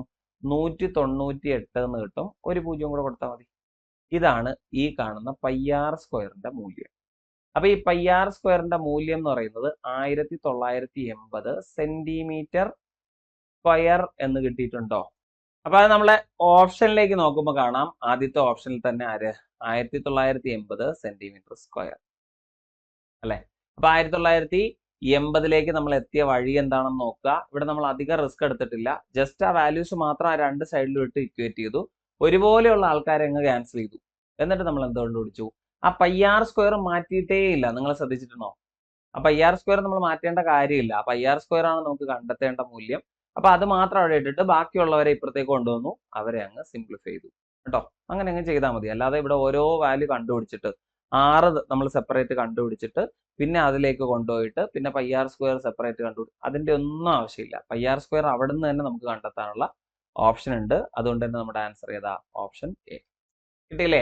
അടുത്തൊരു ചോദ്യം, what is the value of 1 - 1/2, 1 - 1/3, 1 - 1/4 etcetera 1 - 1/20? Simplification എന്ന് പറയുന്ന ഏരിയയിൽ നമ്മൾ ഇതുപോലത്തെ ചോദ്യങ്ങൾ ധാരാളം കണ്ടിട്ടുണ്ട് അല്ലെ. 1ൽ നിന്ന് ഉണ്ടോ 1/2 കുറയ്ക്കുക. 1 - 1/2. ഒരു ഭിന്നസംഖ്യ 1ൽ നിന്ന് കുറയ്ക്കുക എന്ന് വെച്ചാൽ അത് എന്ത് ചെയ്യണം? ജസ്റ്റ് ആ ഛേദം അതുപോലെ അവിടെ എഴുതാം. എന്നിട്ട് ഈ ഛേദത്തിൽ നിന്ന് അംശത്തെ കുറയ്ക്കുക. 1ൽ നിന്ന് ഒരു ഭിന്നസംഖ്യ കുറയ്ക്കുന്നതിന് പകരം നമ്മൾ ഛേദം അതുപോലെ എഴുതുക. ഛേദത്തിൽ നിന്ന് അംശം കുറയ്ക്കുക. ഛേദം എത്രയാ? 2. 2ൽ നിന്ന് എത്ര കുറയ്ക്കുക? 1 കുറയ്ക്കുക. അത് മുകളിൽ എഴുതുക ആണല്ലോ. അത് കഴിഞ്ഞ് അടുത്ത വരാ വരുന്നേ 1 - 1/3. അവിടെ നിങ്ങൾ എന്ത് ചെയ്താൽ മതി? 3 അതുപോലെ എഴുതുക. 3ൽ നിന്ന് 1 കുറയ്ക്കുക. എത്ര കിട്ടും? 2. അടുത്ത ടേമിൽ എത്തുമ്പോഴും അതുപോലെ ഛേദമായ 4 അതുപോലെ എഴുതുക. 4ൽ നിന്ന് 1 കുറയ്ക്കുക. 3. കണ്ടോ? ഈ രീതിയിൽ നമുക്ക് എന്ത് ചെയ്യാം? മുകളിലേക്ക് എഴുതി എഴുതി വരാം. എഴുതി എഴുതി വരുമ്പോൾ അവസാനത്തെ ടേം എങ്ങനെ വരിക? 1 - 1/20 എന്നല്ലേ. അപ്പൊ അതെങ്ങനെ എഴുതുക? 20 എന്തായാലും അവിടെ എഴുതിക്കോളൂ അല്ലെ. 20ൽ നിന്ന് 1 കുറച്ചാൽ 19 എന്ന് മുകളിൽ എഴുതുക. അതിന് തൊട്ട് മുമ്പുള്ള ടേം ആണെങ്കിലോ 19 താഴെ എഴുതിക്കോളൂ, 18 മുകളിൽ എഴുതുക. ഈ രീതിയിൽ ആ ഒരു ഓർഡർ അവിടെ എന്തായാലും വരും അല്ലെ. അപ്പൊ നിങ്ങൾ ആലോചിച്ചാൽ മതി. ഇത് സിംപ്ലിഫൈ ചെയ്യാം. 2 2 3 3 4 4 ഇങ്ങനെ വെട്ടിപ്പോകും അല്ലെ. അതുപോലെ തന്നെ ഏത് വരും? ഇവിടെ ഒരു 18 ഉണ്ടെങ്കിൽ ഈ 18 വെട്ടിപ്പോവും. 19 19 വെട്ടിപ്പോയി അല്ലെ. അവസാനം വരുന്നത് ആദ്യത്തെ ഒരു 1ഉം അവസാനത്തെ 20 മാത്രം. ഇത് എപ്പോഴും നമ്മൾ ചെയ്യാറുള്ള സിംപ്ലിഫിക്കേഷൻ ചോദ്യമാണ് കേട്ടോ. ഇതൊരു നമ്പർ സീരീസ് എന്നുള്ള രീതിയിലല്ല. ഈ രീതിയിലുള്ള കുറച്ച് ഭിന്നസംഖ്യകൾ, ഒരേ ക്രമത്തിൽ വരുന്ന ഭിന്നസംഖ്യകൾ നമ്മൾ എന്ത് ചെയ്യാണ്? മൾട്ടിപ്ലൈ ചെയ്ത് എഴുതിയാൽ എന്നുള്ള രീതിയിൽ പരിഗണിച്ചാൽ മതി കേട്ടോ. പലരും ഇങ്ങനെ നമ്പർ സീരീസ് എന്നുള്ള രീതിയിലൊക്കെ ഇത് പഠിപ്പിച്ചു വെക്കാറുണ്ട്. എന്റെ കാര്യമില്ല, നിങ്ങൾ തന്നെ ഓർത്താൽ മതി. അതിനകത്ത് നമ്മൾ ഉപയോഗിക്കുന്നത് എന്താണ്? ഓപ്പറേഷൻസ് ആണ് അല്ലെ. അപ്പൊ ആ ഓപ്പറേഷന്റെ ഒരു ബന്ധമാണ് നമ്മൾ അവിടെ പഠിക്കുന്നത്. ഈ ഓപ്പറേഷൻസിലേക്ക് വന്നതിന് ശേഷമാണ് ഇത് എന്തായിട്ട് തന്നെ മാറുന്നത്, സീരീസിലേക്ക് തന്നെ മാറുന്നത് അല്ലേ. അപ്പൊ ആ രീതിയിൽ ഓർത്താൽ മതി. ആൻസർ 1/20 ആണ്. അടുത്തൊരു ചോദ്യം, what is the value of n if 9 raise to, ഇവിടെ ചോദ്യത്തിൽ x എന്നായിരുന്നു, ഞാൻ n ആക്കിയതാണേ. If 9 raise to n plus 3 raise to n minus 90 equal to 0. ഇവിടെ ഏറ്റവും പ്രധാനപ്പെട്ട കാര്യം 9ന്റെ പവറിൽ ഒരു n, അതുപോലെ 3ന്റെ പവറിൽ n. ഇവരെ തമ്മിൽ കൂട്ടിയ ശേഷം ഇവരിൽ നിന്ന് 90 കുറച്ചാൽ എന്ത് കിട്ടുന്നു, 0 കിട്ടുന്നു. 9 റൈസ് ടു n ഉം 3 റൈസ് ടു n ഉം തമ്മിൽ കൂട്ടിയ ശേഷം 90 കുറച്ചാൽ 0 കിട്ടുന്നു എങ്കിൽ നിങ്ങൾ എന്ത് മനസ്സിലാക്കുക, ദാ ഈ രണ്ട് സംഖ്യകളുടെ തുക ആരാണ്, 90 ആണ്. അപ്പൊ 9ന്റെ ഒരു പവർ, ഏതോ ഒരു പവറും 3ന്റെ അതേ പവറും എടുത്താൽ നമുക്ക് 90 കിട്ടുന്നത് എങ്ങനെയാ, നിങ്ങൾ തന്നെ ആലോചിച്ചാൽ മതി. 81 9ഉം കൂടെ കൂട്ടിയാലേ എത്ര കിട്ടൂ, 90 കിട്ടുള്ളൂ. 81 എന്ന് പറയുന്ന 9ന്റെ സ്ക്വയർ ആണ്, 9 എന്ന് പറയുന്നത് 3ന്റെ സ്ക്വയറുമാണ്. കറക്റ്റ് ആയില്ലേ. ഇതിന്റെ പവറിൽ വന്ന n, 3ന്റെ പവറിൽ വന്ന n. അപ്പൊ n-ന്റെ മൂല്യം എന്താന്ന് വെച്ചാൽ എന്ത് പറഞ്ഞാൽ മതി, 2. ഇതിന്റെ ആവശ്യമുള്ളൂ കേട്ടോ. ഓക്കെ, അപ്പൊ നിങ്ങൾ ഇതിനെ കുറച്ചുകൂടെ ലളിതമാക്കി, ഇപ്പൊ ഈ മൈനസ് എടുത്തതുകൊണ്ട് ഞാൻ അങ്ങനെ പറഞ്ഞാൽ നിങ്ങൾക്ക് ഇതിനെ വേണമെങ്കിൽ ഇങ്ങനെ എഴുതാം, 9 raise to n plus 3 raise to n equal to 90. ഇങ്ങനെ നിങ്ങൾ എഴുതിക്കോ. 9ന്റെ ഏതോ ഒരു പവറും 3ന്റെ ഏതോ ഒരു പവറും ചേർന്നാൽ 90 ഏതൊക്കെയാണ്, അല്ലെങ്കിൽ 9ന്റെ ഏത് പവറും അതേ പവർ തന്നെ 3ന്റെയും വന്നാൽ നമുക്ക് എങ്ങനെ 90 കിട്ടും എന്ന് വെച്ചാൽ n വരെ എത്ര കൊടുക്കുക, 2. 9ന്റെ സ്ക്വയർ 81, 3ന്റെ സ്ക്വയർ 9, കൂട്ടുമ്പോൾ എത്ര കിട്ടുന്നുണ്ട്, 90 കിട്ടുന്നുണ്ട്. നമ്മുടെ ജോലി കഴിഞ്ഞില്ലേ. അപ്പൊ അതുകൊണ്ട് തന്നെ n-ന്റെ മൂല്യം 2 എന്ന് എടുത്താൽ മതിയാവും. നമുക്ക് ചോദ്യം x ആയിരുന്നു, അത്ര ഉള്ള കാര്യം. അതുകൊണ്ട് നമ്മൾ 2 എന്ന ആൻസർ ഉറപ്പിച്ചു. ഇനി പറയാണ്, the difference between the compound interest and simple interest on a certain sum of money at 10% per annum for 2 years is ₹25. നമ്മളിത് പഠിച്ചിട്ടുണ്ട്. 2 വർഷത്തേക്ക് സാധാരണ പലിശയും കൂട്ടുപലിശയും തമ്മിലുള്ള വ്യത്യാസം കാണാനായിട്ട് നമ്മൾ ഉപയോഗിക്കുന്ന ഫോർമുലയാണ് PR²/100², അല്ലെങ്കിൽ P × R/100² അങ്ങനെ ഉപയോഗിക്കാറുണ്ട്. ഇതിന്റെ മൂല്യം എത്രയാ, 25. ഓക്കെ, ഇവിടുത്തെ റേറ്റ് ഓഫ് ഇൻട്രസ്റ്റ് എന്ന് പറയുന്നത് 10% അല്ലേ. അതുകൊണ്ട് നമ്മൾ ഇങ്ങനെ എഴുതുന്നു, P × 10ന്റെ സ്ക്വയർ ഡിവൈഡഡ് ബൈ 100ന്റെ സ്ക്വയർ എന്നല്ലേ ആണ്. അതിന് പകരം 25 അവിടെ ഉണ്ടല്ലോ, ഈ 100ന്റെ സ്ക്വയറിന് നേരെ അപ്പുറത്തോണ്ട് പോയിട്ട് മൾട്ടിപ്ലൈ ചെയ്യാം. അപ്പൊ അവിടെ എന്താ കിട്ടുക, 25 × 100 × 100 എന്ന് കിട്ടും. ഈ 10ന്റെ സ്ക്വയർ എന്ന് പറയുന്നത് 100 ആണല്ലോ. ഇവിടുത്തെ ഒരു 100 അതങ്ങ് കട്ട് ചെയ്ത് കളഞ്ഞേക്ക്. എന്തായാലും ഇത് അവിടത്തേക്ക് പോയാൽ എന്താവും, കട്ടായി പോകും അല്ലെ. ഈ 10ന്റെ സ്ക്വയർ അപ്പുറത്തേക്ക് പോയാലും കട്ടാവും. അപ്പൊ ഇവിടുത്തെ P എന്താണ്, അല്ലെങ്കിൽ പ്രിൻസിപ്പിൾ എന്താണ് എന്ന് വെച്ചാൽ 25 × 100 മാത്രം എടുത്താൽ മതി. 25 × 100 എന്ന് പറയുന്നത് എത്രയാ, 2500. അപ്പൊ അവിടുത്തെ പ്രിൻസിപ്പൽ എമൗണ്ട് അല്ലെങ്കിൽ നിക്ഷേപിച്ച തുക എത്ര, അല്ലെങ്കിൽ ബോറോ ചെയ്ത തുക എത്ര എന്ന് ചോദിച്ചാൽ എത്രയാ, 2500 രൂപ. അത്രേ ഉള്ളു കാര്യം. ഓക്കെ അല്ലേ. യെസ്, ഒരു ചോദ്യം കൂടിയുണ്ട്. If 60 - 10 means 600, 12 divided by 4 means 16, 6 × 3 means 3, 10 + 2 means 5. ഇതൊരു റിലേഷൻ അല്ലേ. പക്ഷെ ഇതെന്തല്ല, കറക്റ്റ് ആയിട്ടുള്ള ഓപ്പറേഷൻ അല്ല. ഇത് നമ്മൾ മെന്റൽ എബിലിറ്റി പാർട്ടിൽ പഠിക്കുന്നതാണ്. എന്താണ്, മാത്തമാറ്റിക്കൽ സൈൻ അല്ലെ, problems related to mathematical sign. ഇതുപോലെ ചിഹ്നം ചേഞ്ച് ചെയ്യാറുണ്ട്. പക്ഷെ അവിടെ നമുക്ക് സാധാരണ ഡയറക്റ്റ് ആയിട്ട് തരും. ഇവിടെ അങ്ങനെയല്ല, സൂചനയാണ്. 60 - 10 ഈ ടൈപ്പ് ക്വസ്റ്റ്യൻ നമ്മുടെ കോഴ്സിൽ നമ്മൾ ചെയ്തിട്ടുണ്ട്. സെയിം ടൈപ്പ്, നമ്പർ മാത്രമേ വ്യത്യാസമുള്ളൂ. 60 - 10 ഒരിക്കലും എന്താവൂല, 600 ആവൂല അല്ലെ. അപ്പൊ നിങ്ങൾ ആദ്യം മൈനസ് അവിടെ എഴുതുക. മൈനസ് ഈക്വൽ ടു 600 ആവുന്ന എങ്ങനെയാ, 60ഉം 10ഉം കൂടെ ഗുണിച്ചാലാണ്. അപ്പൊ മൈനസ് എന്ന് വെച്ചാൽ അവിടെ ഉദ്ദേശിക്കുന്നത് ഇൻറ്റു ആണ്, എഴുതാലോ. അത് കഴിഞ്ഞിട്ട് 12 ഡിവൈഡഡ് ബൈ 4 16 ആണോ, അല്ല. അപ്പൊ ഡിവിഷൻ നമ്മൾ അവിടെ എഴുതുക. 12 4 എന്ത് ചെയ്താലാ 16 കിട്ടുന്നത്, കൂട്ടും. അപ്പൊ ഡിവിഷന് പകരം ഈക്വൽ ടു പ്ലസ് കൊടുക്കുക. 6 × 3 എന്ന് പറയുന്നത് 3. 6നെ 3 കൊണ്ട് മൾട്ടിപ്ലൈ ചെയ്താൽ 3 കിട്ടോ, ഇല്ല. 6ൽ നിന്ന് ഏത് കുറയ്ക്കണം, 3 കുറയ്ക്കണം. അപ്പൊ അവിടെ എങ്ങനെ എഴുതുക, ഇൻറ്റു എന്നതിന് പകരം മൈനസ് കൊടുത്താൽ മതി. ഇൻറ്റു എന്നതിന് പകരം എന്ത് കൊടുക്കുക, മൈനസ് കൊടുക്കുക. അടുത്ത് വരുന്നു 10 + 2 എന്ന് വെച്ചാൽ 5 ആണ്. 10നോട് 2 കൂട്ടി 5 കിട്ടോ? ഇല്ല, ഡിവൈഡ് ചെയ്യണം. അപ്പൊ നമ്മൾ എന്ത് ചെയ്യുക? പ്ലസ് എന്നതിന് പകരം അവിടെ ഡിവിഷൻ ആണ് എന്നോർക്കുക. ഇത്രയും ചെയ്യാമല്ലോ. ആദ്യം ചിഹ്നങ്ങൾക്ക് പകരമുള്ള ചിഹ്നം ഏതാണെന്ന് ആദ്യം ഐഡന്റിഫൈ ചെയ്യാം, സെറ്റ് ആക്കി വെക്കുക. ഓക്കെ, ഇനി നമുക്ക് സംഖ്യകളിലേക്ക് പോവാം. സംഖ്യകൾ മാത്രം എഴുതിക്കോ. 100, 10, 1000, പിന്നെയും 1000, പിന്നെ 100, പിന്നെ 10. ചിഹ്നങ്ങൾ നമ്മൾ കൊടുക്കാൻ പോവാണ്. ആദ്യത്തെ ചിഹ്നം മൈനസ് ആണ്. മൈനസിന് പകരം നമ്മൾ ഇവിടെ എന്താ കൊടുക്കേണ്ടേ? ഇൻറ്റു. അത് കഴിഞ്ഞ് വരുന്നത് ഇൻറ്റു ആണ്. ഇൻറ്റുവിന് പകരം നമ്മൾ എന്താ കൊടുക്കേണ്ടേ? മൈനസ്. അടുത്ത ചിഹ്നം ഡിവിഷൻ ആണ്. ഡിവിഷന് പകരം നമ്മൾ എന്താ കൊടുക്കേണ്ടേ? പ്ലസ്. അല്ലെ? അടുത്ത ചിഹ്നം എന്താ? പ്ലസ് ആണ്. അതിന് പകരം എന്താ കൊടുക്കേണ്ടേ? ഡിവിഷൻ ആണ്. അത് കഴിഞ്ഞിട്ട് വരുന്ന ഇൻറ്റു ആണ്. ഇൻറ്റുവിന് പകരം നമ്മൾ നേരത്തെ എന്താ കൊടുത്തേ? മൈനസ്. അത് ഇവിടെയും കൊടുക്കാം. ഇനി നമ്മൾ ബോർഡ് മാസ് റൂൾ അപ്ലൈ ചെയ്യാം. ആദ്യം division, multiplication, addition, subtraction. Okay, അപ്പൊ ആദ്യം നമുക്ക് എന്ത് ചെയ്യാം? ഡിവൈഡ് ചെയ്യാം അല്ലെ? ആദ്യം ആരെ? ഈ 10,000-നെ 100 കൊണ്ട് അങ്ങ് ഡിവൈഡ് ചെയ്യാം. 10,000-നെ 100 കൊണ്ട് ഡിവൈഡ് ചെയ്താൽ എത്ര കിട്ടും? 10 എന്ന് കിട്ടും. ഓക്കെ, അത് കഴിഞ്ഞ് മൾട്ടിപ്ലിക്കേഷൻ. അതാരാ? 100ഉം 10ഉം തമ്മിൽ മൾട്ടിപ്ലൈ ചെയ്യാം. 100 × 10 എത്രയാ? 1000. ഓക്കെ ആണല്ലോ അല്ലെ? അപ്പൊ 1000-ൽ നിന്ന് ഉണ്ടോ, ഇവിടെ ഒരു 1000 കിട്ടിയിട്ടുണ്ട്. 1000-ൽ നിന്ന് നമ്മൾ ഇനി എന്ത് ചെയ്യണം? 1000 കുറയ്ക്കണം അല്ലെ? എന്നിട്ട് ഒരു 10 കൂട്ടണം, എന്നിട്ട് ഒരു 10 കുറയ്ക്കണം. ഇതാണ് നമുക്ക് ഇനി ചെയ്യാനുള്ളത്. വേറെ ഒന്നുമില്ല. ഈ 1000ഉം ഈ 10ഉം കൂടെ കൂട്ടിയാൽ 1010 കിട്ടും. ഈ 1000ഉം ഈ 10ഉം കൂടെ ചേർന്നാൽ 1010. ശരിക്കും 1010-ൽ നിന്ന് 1010 കുറയ്ക്കുക. അല്ലെങ്കിൽ ഈ 1000ഉം ഈ 1000ഉം വെട്ടിക്കളയുക, ഈ 10ഉം ഈ 10ഉം വെട്ടിക്കളയുക. അത്രേ ഉള്ളൂ. വെട്ടിക്കളഞ്ഞിട്ട് 1 എന്ന് എഴുതരുത്. അതെന്താണ്? കൂട്ടലും കുറയ്ക്കലും ആകുമ്പം റിസൾട്ട് 0-ലേ എത്തുള്ളൂ. സാധാരണ വെട്ടിക്കളഞ്ഞിട്ട് 1 എന്ന് എഴുതുന്നത് എവിടെയാ? ഡിവിഷൻ ഒക്കെ വരുന്ന സമയത്താണ്. ഇവിടെ എന്താണ്? അഡിഷനും സബ്ട്രാക്ഷനും മാത്രമാണ്. അവിടെ എന്ത് ചെയ്താൽ മതി? 0 എന്ന് എഴുതിയാൽ മതി. അങ്ങനെയാണ് 0-ൽ എത്തിയത്. ഓക്കെ, അപ്പൊ ഈ ഒരു 20 ചോദ്യങ്ങൾ, ക്വസ്റ്റ്യൻ പേപ്പറിൽ ഉണ്ടായിരുന്ന 20 ചോദ്യങ്ങൾ നമ്മൾ പൂർണ്ണമായി വർക്ക്ഔട്ട് ചെയ്ത് സെറ്റ് ആക്കിയിട്ടുണ്ട്. ഇതുപോലെ തന്നെ ചോദ്യം വരണമെന്നില്ല കേട്ടോ. ചിലപ്പോൾ അടുത്ത ഫേസ് എത്തുമ്പോൾ കുറച്ചുകൂടെ ടഫ് ആയിട്ടുള്ള ചോദ്യങ്ങളോ കുറച്ചുകൂടെ സിമ്പിൾ ആയിട്ടുള്ള ചോദ്യങ്ങളോ ഇത്രയും സമയം എടുക്കാത്ത ചോദ്യങ്ങളോ ഒക്കെ നിങ്ങൾക്ക് കിട്ടിയെന്നിരിക്കും കേട്ടോ. ഈ ഒരു ട്രെൻഡിൽ തന്നെ പഠിക്കാൻ നിൽക്കണ്ട. മുൻകാലങ്ങളിലുള്ള ക്വസ്റ്റ്യൻ പേപ്പറിലൊന്നും അങ്ങനെ ഒരുപാട് ചോദ്യങ്ങൾ തൊട്ട് മുമ്പത്തെ ഫേസിൽ നിന്ന് റിപ്പീറ്റ് ചെയ്ത് കണ്ടിട്ടില്ല. ചില ചോദ്യങ്ങളൊക്കെ കിട്ടിയിട്ടുണ്ട്. 3 ചോദ്യങ്ങൾ വരെ ചില ക്വസ്റ്റ്യൻ പേപ്പറുകളിൽ ഒരേ സീസണിൽ റിപ്പീറ്റ് ചെയ്ത് കിട്ടിയിട്ടുണ്ട് കേട്ടോ. അങ്ങനെയൊക്കെ ഉണ്ടാവാറുള്ളൂ.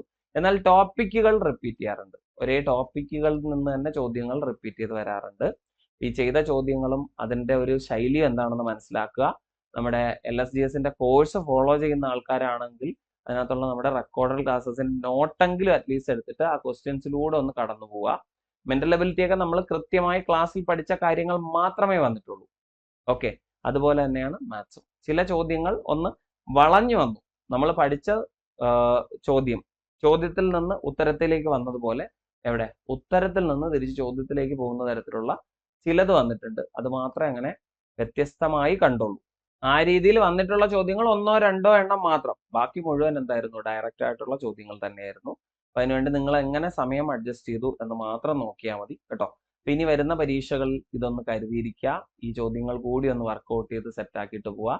കാരണം കഴിഞ്ഞ സീസണുകളിൽ ചോദിച്ചിട്ടുള്ള മുഴുവൻ മാത്സ് ചോദ്യങ്ങളും മെന്റൽ എബിലിറ്റി ചോദ്യങ്ങളും നമ്മൾ യൂട്യൂബിൽ തന്നെ ചെയ്തിട്ടുണ്ട്. മാത്സ് ചോദ്യങ്ങൾ മാത്രം നമ്മളൊരു 4 വീഡിയോ ആയിട്ട് സെപ്പറേറ്റ് തന്നെ ചെയ്തിട്ടുണ്ട്. അപ്പൊ ആ ഒരു വീഡിയോ ഒക്കെ നോക്കിയവർക്ക് തന്നെ ഇതിനകത്ത് നിന്ന് ഏകദേശം 5 ചോദ്യങ്ങൾ ചെയ്യാനുള്ള സാധനം ആ വീഡിയോസിൽ നിന്ന് തന്നെ കിട്ടിയിട്ടുണ്ട്. കാരണം എന്താ? ഡയറക്റ്റ് അവിടെ നിന്നുള്ള ക്വസ്റ്റ്യൻസ് തന്നെ നമുക്ക് ഇവിടെ കിട്ടിയിട്ടുണ്ട്. വാല്യൂസ് മാത്രം ജസ്റ്റ് മാറി, അത്രേ ഉള്ളൂ. ഓക്കെ, അപ്പൊ നമുക്ക് മറ്റൊരു ക്ലാസ്സിൽ വീണ്ടും കാണാം. റിവിഷൻ നടത്തിക്കൊണ്ടേ ഇരിക്കുക. നമുക്കിനിയിപ്പോൾ അധികം സമയമില്ല. അടുത്ത ഫേസ് അറ്റൻഡ് ചെയ്യേണ്ടവർക്ക് ഉടനെ തന്നെ എന്ത് ചെയ്യുന്നുണ്ട്? ഹോൾ ടിക്കറ്റ് വരും. അതോടൊപ്പം എക്സാമും നടക്കും. അപ്പൊ അതുവരെ എന്ത് ചെയ്യണ്ട? വെയിറ്റ് ചെയ്തിരിക്കണ്ട. ഇപ്പൊ തന്നെ ഇതൊന്ന് റിവൈസ് ചെയ്ത് സെറ്റ് ആക്കിക്കോളൂ. കോൺഫിഡൻസ് ഇല്ലാത്ത ഏരിയയ്ക്ക് കൂടുതൽ പ്രാധാന്യം കൊടുക്കും. അപ്പൊ വീണ്ടും കാണാം. Thank you so much.